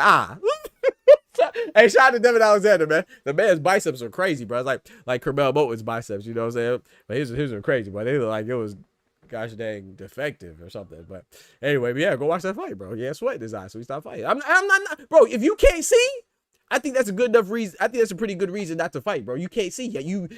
I think you need to see, and you need your hands, and you probably need your legs. So I'm not knocking it. I'm just saying the people's reaction is funny. How differently they react. You know, that's all I'm highlighting. It's just it's crazy, bro. The difference in reaction for certain people in very similar situations is very it's very mind-boggling. You know, I think a study should be done on it, man. It's very intriguing and interesting. I'd read the report. Sweat in the eyes does it burns, bro. Now imagine hair grease. You don't think hair grease burns, man, bro? I have dreadlocks. I don't know what type of hairstyle you have, but if I get my hair retwisted and then some of that grease gets in my eye, bruh. I'm gonna be one-eyed Joe. You know what I'm talking about? One-eyed Joe and one-eyed Willie. You feel me? Yes, bro. Hair grease, it burns. It's your eyes. Your eyes are sensitive. What are we talking about? Shout out to my brother Thomas in the building. So, yeah, go watch it. I believe. Let me look it up. I believe it was Devin Alexander and Tim Bradley. Devin Alexander said, "Hey man, it's murder, man." Well, he said it's murder. The fight got called off. It was a good fight too. I was definitely Devin. Was it Devin Alexander against Tim Bradley? And the crazy part is, 2 sets, that was his first loss. They were both undefeated, if my memory serves me correctly. Yeah. Okay. Yeah. Go watch the. I believe it was a 10th round. Yeah. Okay. So yep. LTDU. Yep. That means the fight was called. It was that fight. It was against Tim Bradley. Yep. Go check it out. 10th round. The man said I had sweat in my eye. No, he said my eyes burning. 2 undefeated fighters right there, man. Hey, man, you can't see, hell. You can't see, man. My brother said you can't see, man. You can't see, man. But yeah, I want to talk about this before I bring up callers. Shout out to my brother Clone. Man, speaking of Tank, you know, what's up with these hybrid pro fights, man? I made a video about it, man. I don't like it, man. They're calling Jake Paul and Tank Davis is officially going to be recorded on BoxRec. I do not like this at all. I think it's, I'm not gonna lie, man. I think it's garbage, basura. I think it's trash. Know your fucking place, trash. Now I'm gonna tell you why I think it's trash. I'm gonna tell you why. You side-eyed it. Hey, I'll blame you. I'll blame you at all. 2 sets. His career went downhill after that too, man. Devin Alexander was a good fighter. But let's look at this right here. They have a new category. I made a video on it. Go check it out. Go like it. Boxing Pro. He's 30 wins, 28 losses. So whoa, 30 wins, 28 KOs, 0 losses, 1 draw. Right? We know that. That's his pro record. His amateur record, you may or may not know this, is apparently 30-3. Right? Now we have this new one. And then we have the other category, right? All bouts, where it combines pro and amateurs. Then we have this new one. HYB-PRO. HYB-PRO. Hybrid pro fights. You see he's 0-0-0. The first fight and only fight listed on there is Jake Paul. I'm going to tell you why I don't like this, chat. I'm going to tell you exactly, Rick Timms. You see where I'm going. I'm going to tell you why I don't like this. It's because it's an exhibition. An exhibition, I thought, has no winner and no loser. So why are we recording a winner or a loser? I thought that exhibitions weren't real fights. So why are we recording the results of a fight that's not real?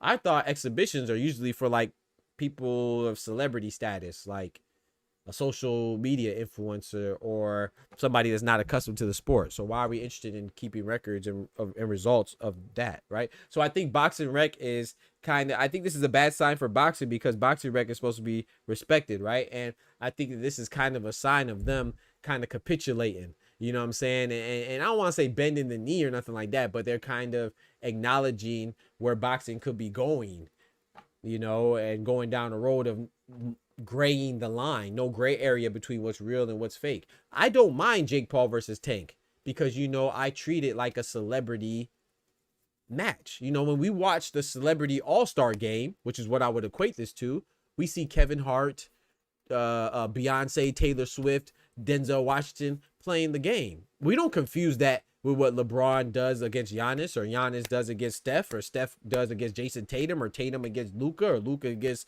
Jokic or Jokic against, you feel what I'm saying? We don't confuse it. It's two different things, right? It's basketball, but one is a show and the other one's competition. This is still boxing. They're boxing, but it's not the sweet science. It's not boxing, right? Tank versus Jake is like it's a show. Should not be confused with what we saw with Tank versus Frank, right? Or I don't know, Shakur versus Zapata, or Usyk versus Dubois, right? They're different. But when you start recording these things, like in a similar place where you record actual factual stats from professionals doing their job and our occupation at a high level, I think now you're graying the area. Because guess what? I didn't think Oscar De La Hoya versus Shaq was a negative stain on boxing, because I don't consider it boxing. Even though you have Oscar De La Hoya, the Golden Boy, versus Shaq, boxing, they're doing like play, right?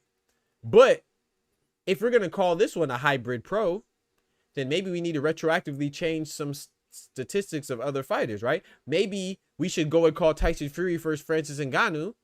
Maybe that shouldn't be called a professional fight anymore. I always thought that it shouldn't have been. I always thought Ngannou and Tyson Fury should have been called an exhibition. I don't think it should have been called a professional sanctioned fight.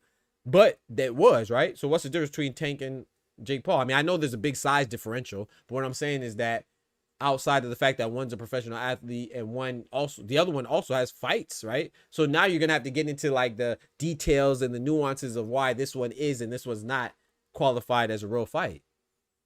Anthony Joshua, Francis Ngannou shouldn't be considered a real fight either. It should probably be a hybrid pro, right? And then this goes back to Floyd Mayweather, who's arguably the GOAT, right? In my personal opinion, I never thought Floyd and Conor McGregor should have been a fight, like a sanctioned fight. But if you go with this hybrid pro, it definitely shouldn't be, because what's the difference? Maybe Floyd could end up being 49-0. Maybe they might retroactively change that. Now, I don't think that they should do that, because I think fundamentally it's already done. I don't think you should retroactively change anything. Now, you could go forward doing something new, but I don't think you should go back. But it makes you question things, right? Maybe Floyd versus Tenshin Nasukawa. That was an exhibition. Maybe that should be a hybrid pro. Tenshin Nasukawa is a professional right now, right? He's about to fight Takuma Inoue, Naoya Inoue's brother. He's a professional, highly ranked professional. So maybe that should count. Maybe Floyd should be 51-0, or maybe it should go as a hybrid pro, or maybe we just combine everything.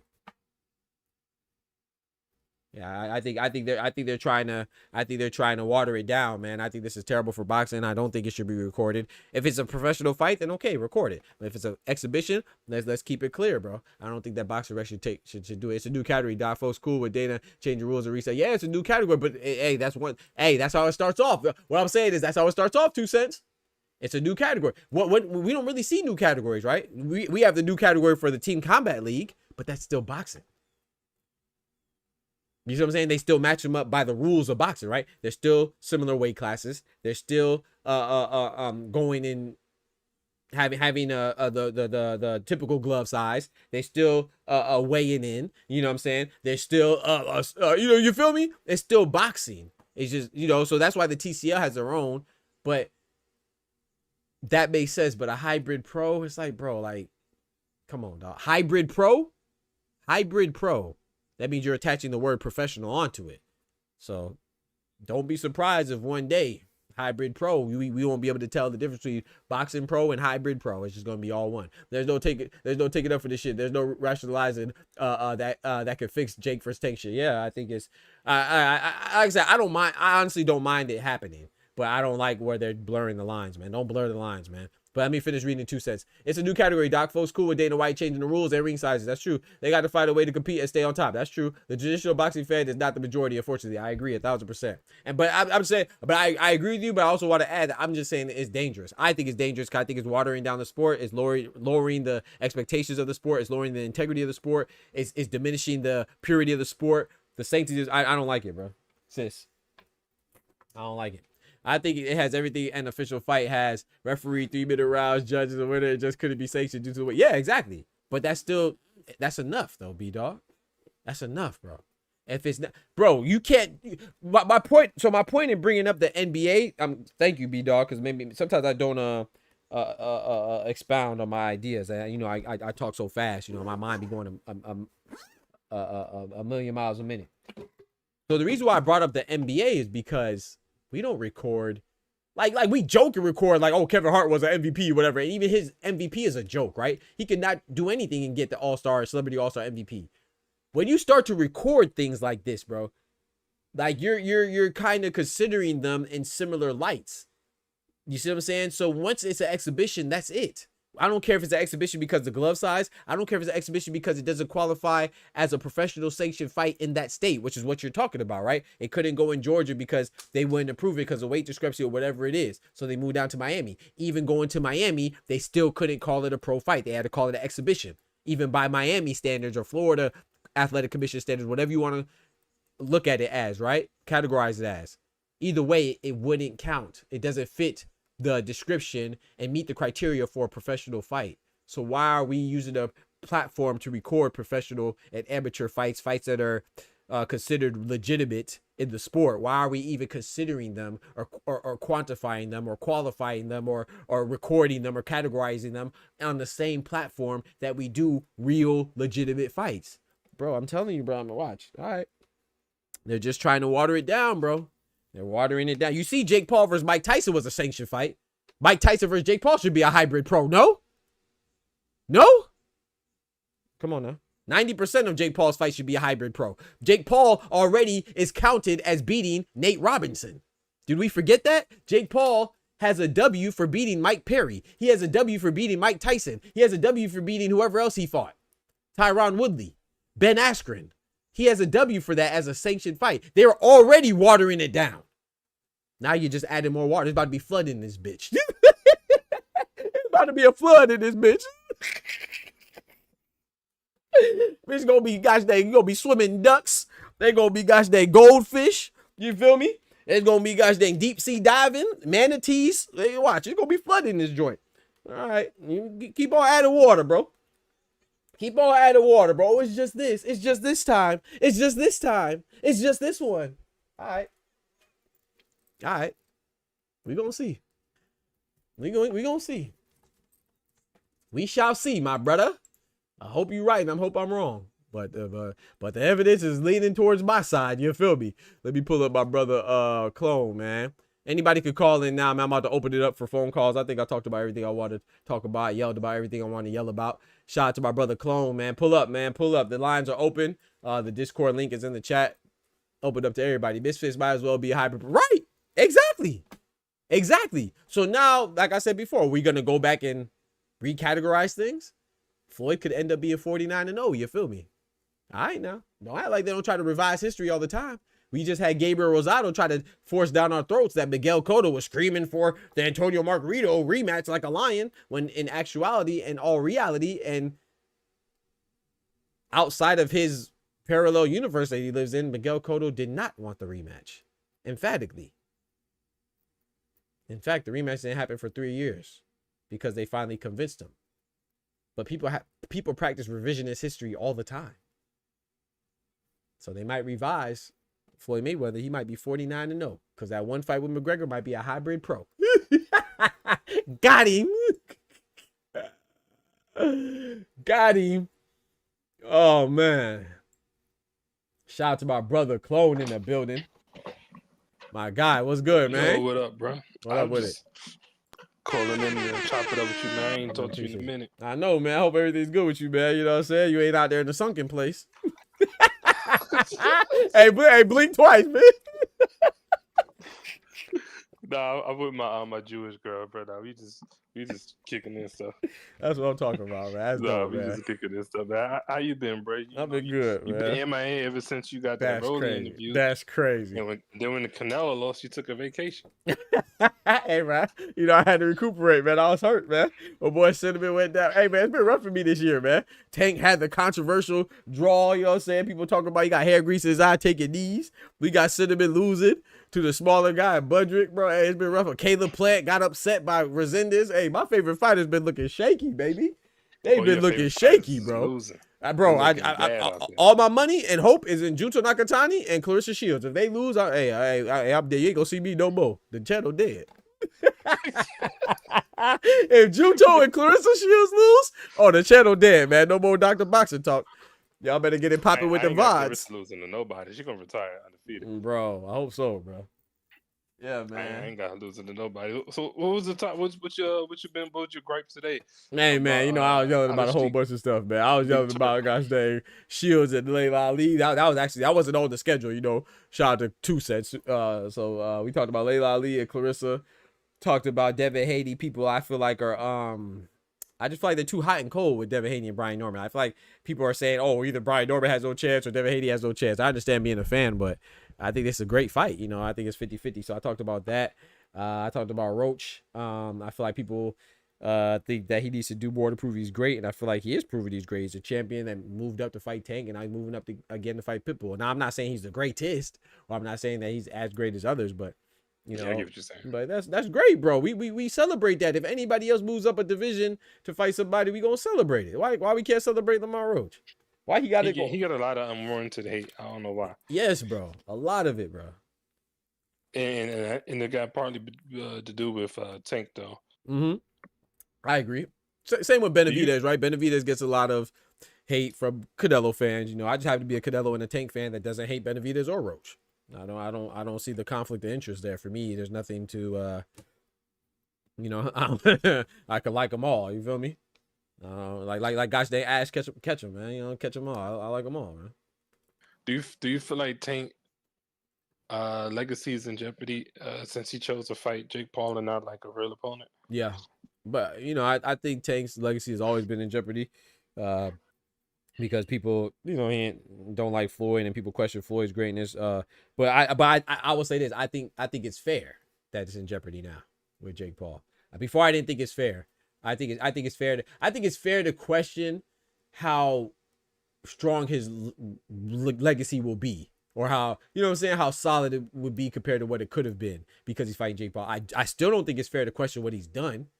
But I think it's fair. I think his legacy is being questioned now, and I think this is the first time that it's actually been fair. Because I mean, let's face it, he's a boxer in his prime, not fighting. He has that right, but he's a boxer in his prime, not fighting other boxers, and then he has a lot of food on his plate that can be, you know, addressed if he's hungry enough. You feel me? Like Lamar Roach, like Shakur Stevenson, like Teofimo. Like, there's so many of his contemporaries that we want to see. And I'm not blaming him. You know, same could be said with Shakur. You know, Shakur ain't fight Teofimo. Shakur ain't fight Tank. I don't know who, you know, Devin Haney ain't fight Tank. Devin Haney ain't fight Shakur. So I'm not blaming any one of them. I'm just saying that's just a harsh reality is that, you know, that's why I got so annoyed. My bad. I know I'm ranting right now, but that's why I got so annoyed with Clarissa Shields when people are mad at Clarissa Shields for critiquing Tank. It's like, yeah, but this is coming from Clarissa Shields. If anybody could question somebody about not fighting everybody, it's Clarissa Shields. She's not a nobody. She literally fought everybody to the point where we want her to fight people that aren't even realistic, aren't even in her weight division. So so it's like Tank. I think these are legitimate and fair questions. Now, I think that people, I don't think it's fair for people to act like they're entitled for somebody to do what they want to do. Like LeBron's playing for 40-something years because he wants to and he can. He doesn't have to. You know what I'm saying? So if Tank wants to retire, let him retire. Shit. LeBron definitely need to take his old ass somewhere. Who has Tank fought that warrants him to be? Do you consider him like one of the greats of today though? Because I'm trying to figure out if I consider him that, since like, who has he really fought though? Okay. Just to give you a good picture of what you're asking, who is a great right now to you? To me, yeah, I say Canelo, Crawford. Okay. Usyk, of course. In a way. Okay. That's a strong list. I don't know if I consider Shakur. I feel like I don't know if I could consider Shakur a great though, but it just might be just me because I don't know all his opponents like that. Right. So I don't know if I could throw Shakur in there. Okay. It might just be those four. Okay. Shout out to Tay. Shout out to Tay in the building. Shout out to George, the last patron in the building. Okay, so the reason why I asked that is because I just want to get an idea of what you consider great. So because you gave me that description, you said Bud, Inoue, Usyk, and Cinnamon, and somebody else, I think. And yeah, right. Those four. No, you said those four, right? Then no, Tank is not a great. Absolutely not. Everybody you just named has been undisputed. No, well, You see what I'm saying? So, but now when you started considering Shakur, then if you consider Shakur, then I would say yes, because I think there's an argument that Tank has done more than Shakur. You see what I'm saying? you think Tank done more than Shakur? Yeah, I think so. I think that Shakur. I mean, who's Shakur's best win? Maybe Oscar Valdez, right? And that's not bad. Or maybe Jamel Herring. I don't know. But that's not bad. But what I'm saying is that nobody really knows Valdez or Herring. You see what I'm saying? And Valdez is a smaller guy. What they kill Tank for fighting Leo Santa Cruz. My thing is that he doesn't have anybody that I think. And maybe I'm shortchanging him. I don't think he has anybody that's Hall of Fame bound. I personally believe that Tank does. I think Leo Santa Cruz, smaller or not, I think retiring 38, 2-1, and a 4-division champion, full champion, and the fact that the one loss is to Tank, and then the other loss you avenged against Carl Frampton, I think that's a Hall of Famer. You know, so I think that he has a potential Hall of Famer in Leo Santa Cruz on his resume. I disagree when people say that Ryan Garcia is his best win. I don't even think he's the best Garcia that Tank beat. I think Hector Luis Garcia is a good win. He's a champion. I think Frank Martin is a better win than Ryan Garcia. You know, I just think Ryan Garcia is the most popular win.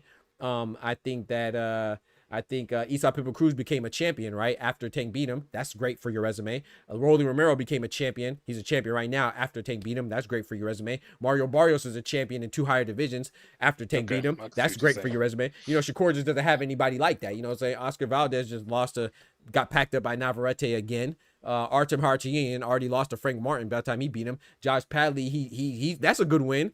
But he took it on late notice, and he was a former electrician. You see what I'm saying? So he just doesn't have. From a personnel standpoint, I think Tank has a better resume than Shakur. I think Tio from a personnel might edge Tank, but Tank has beat more recognizable faces than Tio. Like Tio has a strong 2 in Josh Taylor and Loma, but he also has the blemish of losing to George Kambosos. And who else? Devin Haney. Devin Haney, I think it's hard to argue that Devin Haney might have a stronger one because I value Undisputed, and Devin Haney's the youngest undisputed male champion in the 4-belt era. Plus, he also beat Lomachenko. Jorge Linares, I think, is a good win. People know he's a former champion. You know, but then if you want to consider that Ryan Garcia stuff, I don't consider it because Ryan Garcia is a cheating racist bitch, so I don't consider it. But some people do. But yeah, I think Devin Haney is probably one who I would probably put over Tank as far as resume goes. But I put Tank over Shakur. I probably put Tank over Tio as well. Like I said, it's hard because that Josh Taylor and Lomas, those are strong wins, but then you also got to consider everything. And he lost to George Kambosos. He looked shitty against Steve Claggett. Like, I don't know. And he doesn't seem to want to fight anybody. See, the only reason why I feel like sometimes Clarissa Shields do come at Tank more because I don't think she like him, which is warranted because I think he called her a man or something like that. No, hey, that's one thing I was saying though. Tank be going too far. Like when he called Terrence Crawford's wife, I don't remember what he called her outside her name. I said, bro, that's too much. I can't defend that now. You know what I'm saying? But I can defend things like your resume and who you fought and stuff like. I can't defend. I'm not even interested in that. Yeah, that's too far, bro. If he lucky. Terrence Crawford nicer to me because if I could fight like Terrence Crawford and I had money like Terrence Crawford, bro, hey, I'm pulling up. I'm pulling up. I'm telling you, bro. I'm pulling up. But see, I don't think Clarissa Shields have that same type of but she doesn't critique Shakur like she critiques Tank. I agree. I feel like Shakur left some food on the table as well as who he fought. Yep. Like, even though I always say this, man, I feel like his career trajectory might have been different if he would have took that low ball offer that Haney gave to him. Yeah, I agree. He should have called their bluff. Yep, I agree. think they would have backed out. They would have had to find some way to back out. Come on now. He would have been like, all right, cool, I want to take it. Just to see what they would say. Yeah, I agree. I think you should call it, but and even if they said it, he should have took it. But I will say that though, I blame him for that, but I also blame Devin Haney. I also see it as that low ball as being a reason that he didn't really want to fight him. But in Devin Haney's defense too, he did take a low amount of money when he fought Kambosos and went to Australia to do it. So I will say to defend him. Like I could defend Shakur and I could defend Devin Haney. I can see it both ways. So but I agree with you though. He should have called their bluff and see, and at least saw if they were serious. I agree with that. That's one thing I would say unequivocally. I think he should have called their bluff and see. I think he should have. I think it low key hurt his career in the long run because ever since then he hasn't really fought any notable type of boxers, at least not to my knowledge. Right. I agree. And so shout out to Peel Out. Oh, yeah, I forgot about Jose Sniper Pedraza, undefeated champion. Shout out to Peel Out. He says, we can't count WBA regular championships. I didn't. He's a champion right now. So are you saying that we can't count it his win against Barrios because of what was at stake? That doesn't make sense. He still Who's on fought the team? Barrios, whether he's a champion or not, or was a champion then or not, right? He's saying for Tank, we can't count WBA, we can't count regular champions. Rolly Romero just got elevated to a full champion. He's a full champion right now as well. David Benavidez never fought as a WBC champion yet. Are you questioning his title? I guarantee you wouldn't do that. Neither would Max Kellerman. Like, so once again, it's more accepted to critique certain fighters. There's a lot of fighters that were elevated. In fact, everybody that came that was a champion after the undisputed champion left were elevated as well. Do you hear anybody say, "Oh, Junta Nakatani was elevated"? No one talks like that. But anytime there's an undisputed champion, that's how boxing works. When somebody leaves, then the guy who has an interim title or the regular title gets elevated. There's 3 title holders right now for the WBA and heavyweight. There's Usyk, who's a full champion. There's Kubrat Pulev, who's a regular champion. And then there's Fabio Worley, who's an interim champion. Is that the fighter's fault? You think they want to be called a regular champion, an interim champion, an email champion, an elevated champion, a sometime champion, a this time champion, an in-between champion? No, they don't dream of that. The sanctioned bodies are the ones that bestow the belts accordingly. So I think we need to normalize, stop blaming the fighters for whatever belt they have at stake at the time that they fought. Somebody had to win. If you don't win, then bitch, you won't get the belt. If Dubois didn't beat Hrgovic, then he wouldn't have been elevated for the IBF belt that the IBF stripped Usyk for, right? So I feel like when people say stuff like that, it's like you try to make it seem like they didn't earn their position or they didn't fight. Essentially, when Usyk gets stripped by Daryl Peoples, the president of the IBF Federation, right? The IBF and President Daryl Peoples, once they stripped Usyk and then they gave it to the winner of Dubois and Hrgovic, which happened to be Dubois, that literally means that Dubois and Hrgovic was essentially a title fight. It just happened retroactively. There's a reason why they didn't give it to Hrgovic, because Hrgovic lost. So they don't, this notion that people try to say, oh, well, he was this type of champion, they just gave it to him. No, you don't get even, they don't just randomly, they didn't pick you for the belt. They don't just randomly pick somebody. I didn't get a belt. What are you talking about? Is Lewis Crocker not an IBF champion at 147 because Jerron Boots Ennis decided to move up to 154 and they got his, and suddenly him and Paddy Donovan turned into a vacant belt fight? They were going to fight anyway, but it was qualified as an IBF belt because it was now vacant because Jerron Boots Ennis left. Does that make Lewis Crocker any less of a champion? No. He might not be as good as the other champion, like, you know what I'm saying, relatively so, but he's still a champion. Man, y'all gotta stop it, man. You put some respect on these people's names, man. Y'all wildin'. Shout out to my brother George, the Last Patriots, dropping that bread, that cheese, that butter. Hey. Yes, sir. My bad, Cole. I've been talking about my fault. Oh, no, I'm just here to kick it, man. Okay, appreciate it. I didn't know if you had time or anything. Oh, yeah, nah, let's go, man. He said, would you put Tank in the Hall of Fame? No. And if he makes it, which table does he sit in? Fun fighter, celebrity wing, great, all-time great, or GOAT? No, I don't think he's a GOAT. Like, that's the thing, bro. I'm very fair. Like, y'all know I like Tank, but I don't think he's a Hall of Famer right now. I think that he's closer to Hall of Famer than people give him credit for. Like, you used to have dummies like Max Kellerman questioning the legitimacy of his belt, not knowing that with his ignorance, you know, that's why, like I said, hate is a strong emotion, because when you hate, the foundation of hate is ignorance, right? So when he knocked Tank, he just happened to be talking about Tank. And you saw thousands of people agreed with him because they don't like Tank. Well, I guarantee you that by his definition, Max is also calling your favorite fighter a fake champion too, because a lot of fighters are the same type of champion that Tank is. No, like he was saying that only lineal champions or Ring Magazine champions are real champions. Well, there's only like 5 of those, right? There's Terrence Bud Crawford, there's Bivol, there's Usyk, there's Oscar Collazo at strawweight, and Teofimo Lopez at 140. I might have named all the Ring Magazine champions. So everybody else that's not those 5. Oh, wait, Ja Bataya at cruiserweight, right? That means Zerto's a fake champion, right? That means Shakur.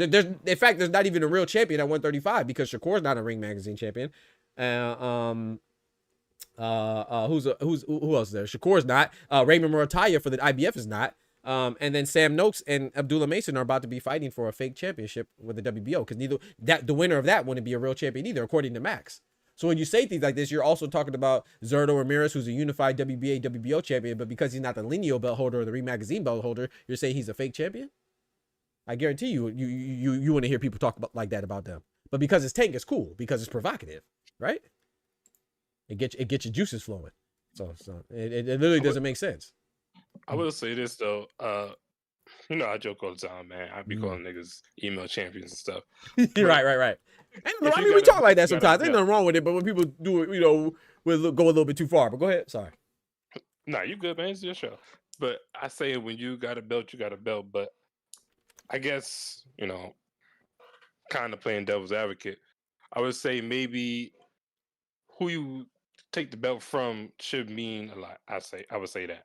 I agree. You know, if you're taking it from somebody who's not up to par with giving you at least a competitive fight. Yes. That belt shouldn't be as prestigious as another belt, you know? And okay, so and that's the thing. That's where I see if Max would have communicated that, then that would have been, to me, those are two very different things.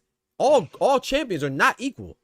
You know what I'm saying? You could measure the greatness of a champion. Some people's path to a championship is harder than others. Some people's sanctioned body that they're in, or the rankings are more difficult. Some people are required to do more. Some people promotions make it easier or harder. But to strip them of the foundation, of being a champion is fraudulent, bro, and it's wrong. It's like Xander Zayas. He fought Jorge Garcia Perez for his belt.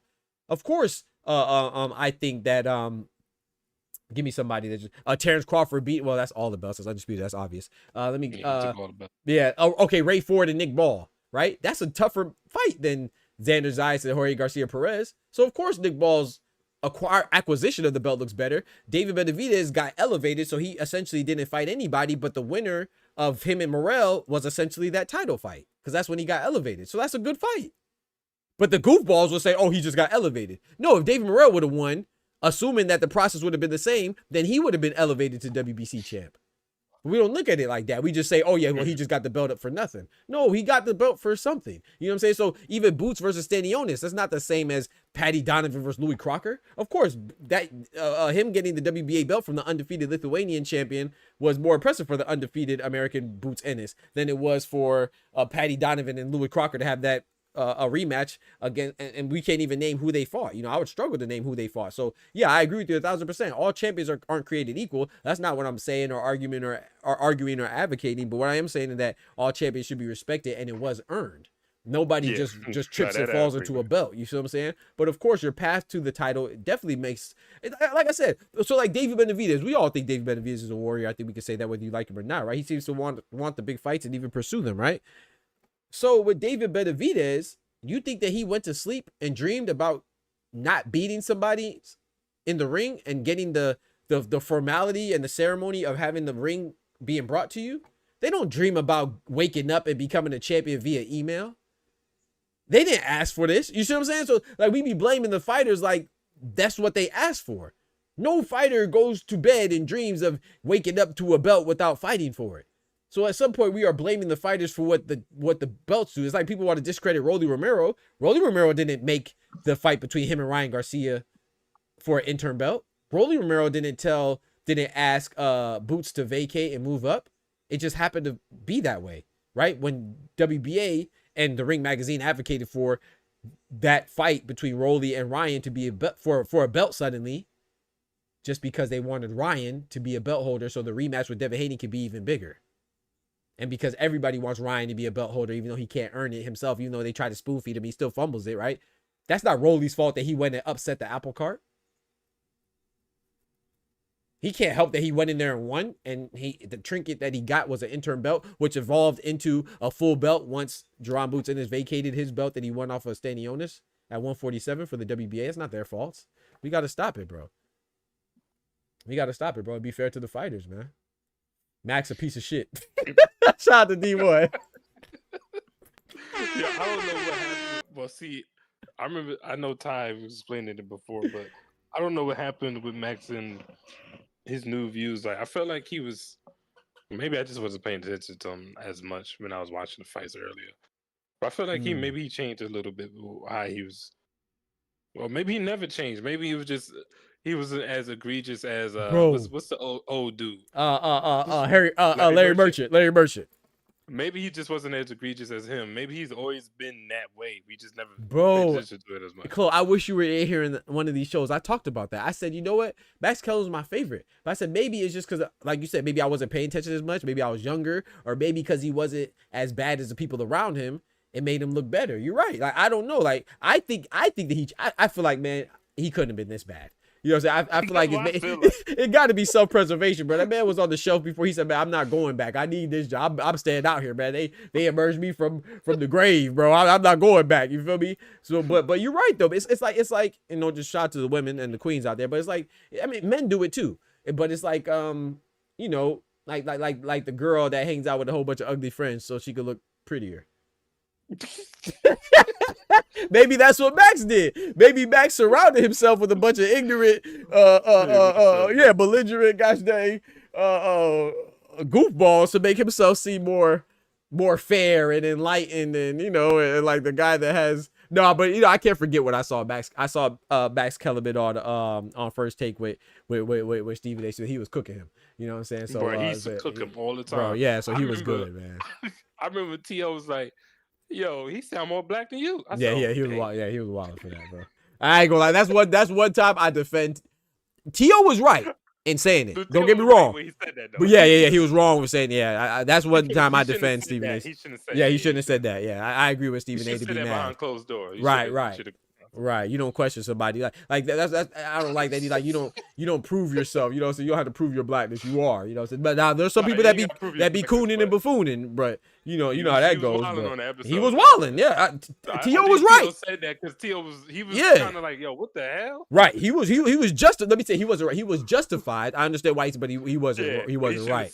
Yeah, he shouldn't have said that. He shouldn't have said that. Shout out to George's Last Patriot dropping that bread, that cheese, that butter. Bro, you wildin', bro. He said Max not dumb. He's just corporate, bro. You know what's crazy? He said he's just corporate as shit. You might be right. And you know, I reached out to Max to get on the show. That was before he came back, though. He probably, if I ever get big, he gonna go back and see that and be like, you see? He gonna make a Layla Ali diss track like I was Clarissa Shields. Like, you see? He used to be trying to holler at me, see? So this is him just jealous. Man, get the freak out of here, bro. I didn't know he was gonna come and switch it up like that. Hey man, hey, I don't know who you reached out to, but hey man, I know they be watching the show. They gonna be on my head top. They gonna be on my head top, bro. Oh man. They gonna be on my head top. Shout out to Ray Davis in the building, big member in the building. He said, "Peace, Doc. Peace, man." He said, "Finally, the Doc has come back." What, bro? I'm out here, bro. I put out material every day, bro. Stop it, bro. The Doc has come back. Yeah, bro. Come on, man. I'll be here all the time. I don't stream Monday through Friday 2 times. Yeah. But I make sure I go live at least 4 times a week, bro. That was my new thing. So I gotta check the Discord more often. What's your schedule now? Is it? I really don't have a schedule. Nah. I don't really have a schedule. But I'm trying to get back to a schedule though.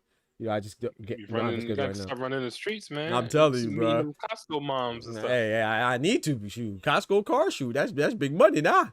These days, boy, it's hot out here in these streets, bro. Oh man, you got a Costco car, boy, you ballin'.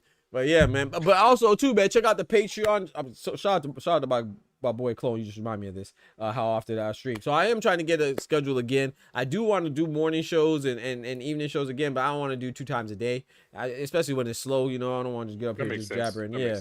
But I do want to say though, we are adding to Spotify, man. So those of you that are traveling and prefer to listen, you know, via that way, you know what I'm saying, just the audio only, I am gonna be releasing some episodes on Spotify, and I will release every episode on Spotify from here on out. I'm gonna be dropping that this week, so be on the lookout for that, man. Dr. Boxer Talk going to Spotify, man. So shout out to the Boxer Talk family. And also I am gonna be dropping I'm gonna try to do it every Wednesday, but I'm not sure yet. You know, every time I meet up with my mom or something, we're gonna do like a little special series with her, but that's gonna be Patreon only. So check out the Patreon. I'm gonna put the link in the chat right now. It's gonna be called like I don't know what I'm gonna call it yet, but it's gonna be called probably Wednesday Worship with Mama Doc or something like that, because my mom, she always has some good stuff to say, and I think it'll be dope for people to see that stuff, you know. So that's gonna be on the Patreon only. That's a little series called like Wednesday Worship with Mama Doc or something like that. I might change the name, but yeah. But yeah, man, shout out to my brother Clone though, man. So yeah, we got a lot of things that's coming up, man. I've been trying to stay working and hollering at people to get interviews and stuff like that. We probably won't get Max Kellerman. That ain't happening. We probably won't get Max Kellerman or Joseph Parker or Lomachenko or whoever else y'all say I be hating on. Yeah, bro. You be hating on. You ain't getting Nick Ball. Hey, I ain't getting Nick AKA Ball. Kick Ball. You definitely ain't getting him. I ain't getting Inouye either. You know, they say I be hating on Inouye. It's crazy. Oh, you be hating on anyway hard, boy.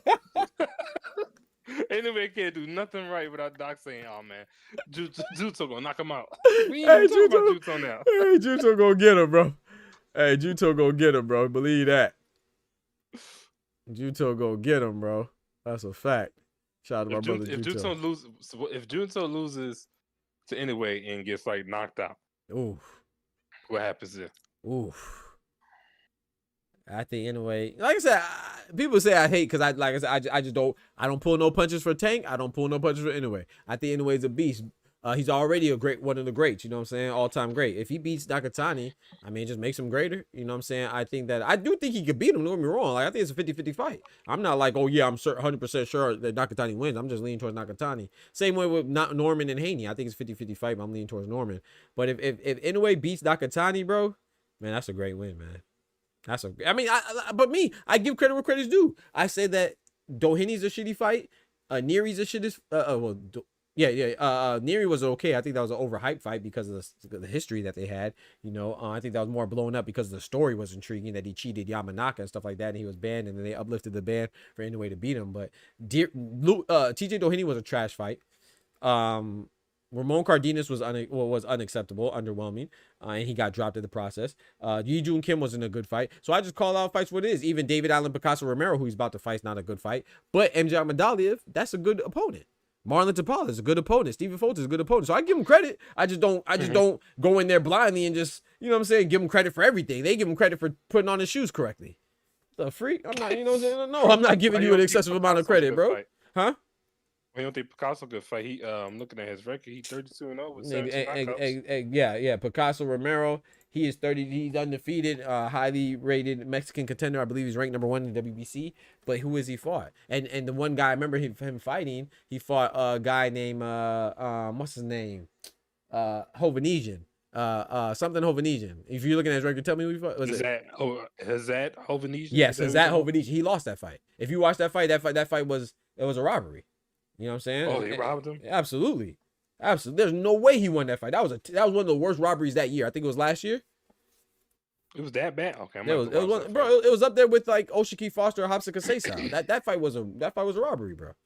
So you know, I just think he's overhyped, you know, but he's ranked highly. Shout out to Inoue for that. But this next fight, I like it though, because I don't care who he fights, because he just fought MJ Ahmadaliev, and this fight is gonna lead up to him fighting Nakatani if Nakatani beats the undefeated Mexican contender that he's fighting, Sebastian Hernandez. So they both have undefeated Mexican fighters in between them, but they're fighting on the same card. If they both win, I don't care who they could fight a gosh dang Chihuahua, as long as that means that we get in Nakatani and Inoue next. Yeah, this one I'm not complaining, you know. So I don't think is that the only fight Inoue has to fight in order for him to be considered like, okay, he deserves this type of praise. No, I think he deserves a praise. I don't think anybody deserves the excessive nonsense. You know, well, no, I think Bud does. I think Bud does, and he doesn't get it. You know what I'm saying? I think Usyk does, and he doesn't. They don't fuck with Bud like right, that. Exactly. So I think Inoue is treated too fairly. You know, I think he's treated fairly. I think he's undisputed, undefeated while doing it 2 different weight classes. He's a beast. You know, I personally don't care who he fights, but we're not gonna turn who he fights into great guys, like, you know what I'm saying, and then question people like Rolly and Pitbull Cruz and Barrios for Tank. And shout out to B-Dog. B-Dog said that he thinks Tank is a Hall of Famer. I don't think he's a Hall of Famer. I like Tank, but I don't think he's a Hall of Famer yet. I mean, that doesn't mean that he might not get in. I don't know, you know, because I think Sean Porter and Danny Garcia are Hall of Famers. Some people disagree with me with that, but I'm not saying he can't get in. But if you ask me today, and you know, I rock with the Haneys. I'm not a hater. But I think if any one of them is a Hall of Famer out of Tank and his contemporaries, I don't think it's Tank, Shakur, or T.O. or Ryan. I think it's Devin, because he's undisputed and undefeated, and the youngest male undisputed champion. You know, I think Tank beats Devin Haney, but I think if any one of them has a real claim to be a Hall of Famer right now, it would be Devin Haney. I think he has the best, but maybe I overvalue undisputed. Some people tell me that, but I think that's the highest accolade you could achieve. So. Yeah, Porter shouldn't be in the Hall of Fame. Didn't he lose all his big fights? Hey, you wildin', bro. He lost to everybody, man. And I rock with Porter because he seemed like a humble, Come on, genuine bruh. dude. Don't do Porter like that, everybody, bro. bro. Come on, bro. He beat Paulie Malignaggi. He beat Danny Garcia. How you talking about? He beat Paulie Malignaggi, man. Hey, don't do Sean Porter. Hey, Sean Porter beat Danny Garcia. He beat come on, bro. Don't do him like that, bro. Danny Garcia, okay. He did. You're right. He did lose to Spence. He did lose to Spence. He lost to who else? He lost to? He lost to Spence. He lost to Thurman. He lost to Crawford. He lost to Crawford. If there's a big fight, he loses. Nah, that's not true. Come on, bro.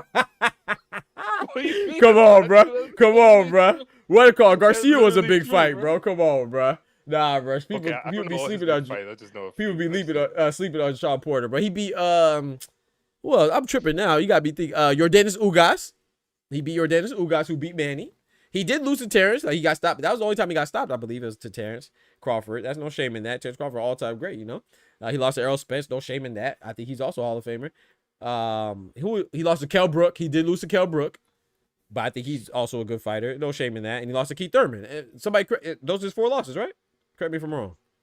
So all his big fights. So what you say? Bro, Yordenis Ugas is a big fight, bro. Andre Berto's a big fight. He beat Andre Berto. Is this after Andre? Was Andre Berto washed at the time when he beat him? I would say he was on the downslide. I wouldn't say washed, but he was on the downside. What's the name? He beat what's the name? You can't remember his name. Nah, Adrian Broner, bro. What you mean? He gave the problem child problems. He beat Adrian Broner, bro. Stop playing, man. You sleeping on my boy, man. Hell yeah, he a Hall of Famer, bro. Y'all sleeping on Sean Porter, man. Let me pull up this man's resume, man. Y'all sleeping on Sean Porter, man. He said, bro named Angie and Broner and Malignaggi has big fights and want to put him in the Hall of Fame. Hey, nah, bro, hold on, bro. Nah, bro, come on, bro. Everybody. So I ain't gonna never downplay his career, but I can't. I don't know if he's a Hall of Famer though, man. Okay, he has 4. Yeah, I was right. The 4 losses are Terrence Crawford. That's the only time he got stopped. Errol Spence, split decision. Keith Thurman, unanimous decision. Kell Brook, majority decision. He beat Paulie Malignaggi. I forgot about Devin Alexander. We just talked about Devin Alexander with his eye burning. Yeah. He beat Devin Alexander. I forgot about Devin Alexander. He beat Andre Berto, like I said. He beat Danny Swift Garcia, like I said. Yordenis Ugas. Nah, bro, he a Hall of Famer, bro. Oh, man. Paulie Malignaggi, bro. He a Hall of Famer, bro. Paulie Malignaggi is a champion, bro. Julio Diaz was a draw. Bro, we can't make it like basketball. We put everybody in the Hall of Fame just because they were good. Yeah, you're right. But I will say this, though. I think Sean Porter, that's my strongest. I think some of the people that got in, you know, I think his resume is better. So that's a big reason why I think he should go in, because I think his resume is better than some people that are in there. I ain't saying he's like a first ballot or nothing. He's like a 5th ballot. I don't know a ballot. I don't know a ballot number now. But like some of the old school, I don't want to name anybody in particular, because, you know, I don't want to be disrespectful, but like some of the old school, like some of the old school dudes that, you know, you look at them and be like, what the, you know, but I, you know, and to be fair, it's like, I don't know. It's like, you know, the other day I was ranking footwork, right? Somebody made a post talk about footwork and fighters' footwork, and I was like, you know, they said Lomachenko's #1, and I'm like, if Lomachenko was #1, if he had the best foot, if he had the best foot, he has great footwork now, but if he had the best footwork, I don't think he would lose. I don't think he would be 18-3. That's 7 wins. Well, I mean, a loss every 7 wins average, right? 18-3, yeah, because it's 21 fights and he lost 3 of them. So I was like, I think you would be better than that. You know, I think he's good, but my list would be like in no particular order. But I said Ali, I said Floyd, I said Bivol, I said Shakur, I said who else?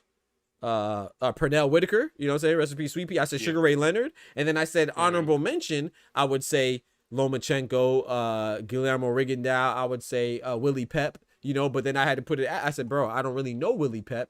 I was too young, but just from what I see, you know, obviously I don't really know Sugar Ray Leonard like that either, but I see more highlights. But like, so like, I don't want to. So when I say Willie Pep, is like I could be reaching from my experience, but from what I hear, Willie Pep had great footwork. You see what I'm saying? And what I see, like the little black or white stuff, but you can't really tell if we're being honest. So when you ask me like who's in the Hall of Fame, I don't want to disrespect some people that have been there and I didn't really see them and appreciate it. You know what I'm saying? So I don't know, but I could name a couple now. Shout out to my brother Tay. He said, name the names in my mic. Shout out to my brother, Big Dolph in the building. Big North. All I'm saying is, Yes, take sir. Sean Porter out that damn Hall of Fame. Come on, bro. Okay, but He's okay, good. but do you think Danny Swift Garcia's in there? Hell no. Okay, hell no. Okay. We can't keep putting Okay. okay. Let me just say, I don't know all the people that Danny and Sean Porter has fought, but to my knowledge, I feel like Sean Porter lost like the major fights that would have put him completely over. I agree. And I don't think Danny Garcia has beat enough notable names, or I'm not too familiar with his accolades to say he deserves to be in the Hall of Fame either. And I'm gonna tell you why I think Swift should be in there. DSG, right? I know you are here, Doc. I was saying Rock's chat, Doc. It's just a matchup. Oh, shout out to you, bro. Okay. I'm gonna say I'll be here, Ray. I'll be here, bro. Okay, shout out to you, bro. I appreciate you, bro. My bad. I said, how you value being the best in your division when you're clear number one? That's the definition of clear champion. True, I feel that. Maybe I have undisputed too high as well. Yeah, maybe I do. Ryan. But people tell me that maybe I value it too much. But I just think that's a supreme accolade. That's a supreme achievement. That's what you want to do. So it can't be undisputed when you got all the belts. Yeah, exactly. And undisputed, it's in the name. It can't be disputed. Like it's literally the name, bro. Getting all the belts is something crazy. Yeah, bro. I don't care if you don't know. You get it all from one person, though. I agree with that.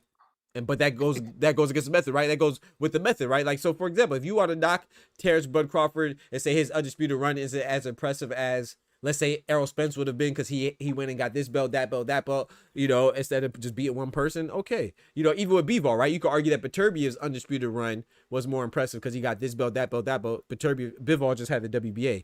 But Bivol still had to beat Beterbiev, who beat everybody else. Yeah. But still had to beat Canelo, who beat everybody else. You see what I'm saying? Yeah. So, and then, that's a great point. Perfect segue, because Danny Garcia, right? I agree with you. Like Danny Garcia beat Zab Judah. Now he beat an older Zab Judah, but he beat Zab Judah. He beat Eric Morales twice. That's a Hall of Famer as well. Older Eric Morales, but still Eric Morales. Warren to these old ass fight. Okay, I come with you still. Danny Garcia. And Danny Garcia, who else Danny Garcia beat, man? He beat Amir Khan. You feel me? Okay. Knocked him out. You feel me? Okay, glass jar of Amir Khan. I think Danny Garcia also beat Paulie Malignaggi. Hey, Danny, bro. Hey, Danny Garcia, bro. Hey, man. He beat Lucas Matisse. That was a great win at the time. So then, when you factor, so I think Garcia is, and then when you factor in Sean Porter beat Danny Garcia, I think he's a Hall of Famer, man. But I think both of them are Hall of Famers. You say you didn't believe in the triangle theory, and now you're gonna use it for the Hall of Fame? Yeah, that's a good point. In this case, Sean Porter beat Morales, right? I'm sorry. Sean Porter beat all those guys Danny beat. I don't know. I shouldn't say I'm not going, man. But Ryan said his 140 run was impressive. See, I'm not familiar with his 140 run. So y'all gotta come on, Big North. Exactly. Shout out to Ryan, man. Y'all go check out my brother Ryan. Check out Oster. Check out everybody that came through that's contributed. Shout out to 2 Cents. Oh, hey Kendrick, I'm about to get off, man. I just want to chop it up with Kendrick real quick. I mean, Clone. I'm about to slide, Kendrick. My fault. Maybe you and Clone can chop it up. I gotta get some food before I go work out. He said, yeah, his 140 one was, yeah, bro. I got Danny, but like I said, I got Sean Porter. And I'm not saying because you have Danny, you have to have Sean Porter. But I think that if Danny gets in, I think that strengthens Sean Porter's case because, like I said, Sean Porter has some good wins too. You know, like I said, Ugas and Devin Alexander and Paulie Malignaggi and who else? Sean Porter beat Adrian Broner. We gotta take Adrian Broner and we excluding Adrian Broner. Come on, bro. Adrian Broner, the 3-division champ, bro. 3, 2. Yeah, he is. I ain't gonna take that from him. He is. Come on, man. Y'all sleeping on Sean, man. It's because he never did what he was supposed to do. So I can never look at him as somebody notable as you beat, you know? Yeah, I feel that. I feel like his skills was good, but it wasn't as good as he talked. Hey, so when you got in the ring with him, you right, and you beat him, it's like, okay, you beat him. Yeah, facts. No, you right. I feel that. Hey, look what George said. George said, I mean, Danny Garcia did beat a geriatric Eric Morales, so I guess that counts for something. Hey, I'm not gonna fight you too much. Eric Morales was definitely older, bro, and he fought him twice. Fought him twice, and you put him in the Hall of Fame. We gotta go watch how Danny Garcia put Eric Morales and out the Hall of Fame or whatever hall he was in. The way he knocked him out, that joke was crazy. But It was an older one though. He not the old ass dude out. He did Aaron Morales how Barrios was supposed to do Pacquiao. Oh, okay. Yeah. He did Aaron Morales like he was supposed to. Boy. Maybe they told Barrios not to. Maybe they was like Barrios don't go in there. Kill this dude. Maybe you might be right. Shout out to Aaron Morales. That's a legend right there, man. But yeah, Chloe, I appreciate you pulling up, man. I'm about to go ahead and man, slide, I'm gonna bro. let you go ahead and slide, man. Appreciate the time, bro. Yeah, man. Thank you, bro. Hey, shout out to you with Spotify doing your thing, man. I appreciate that, bro. Had.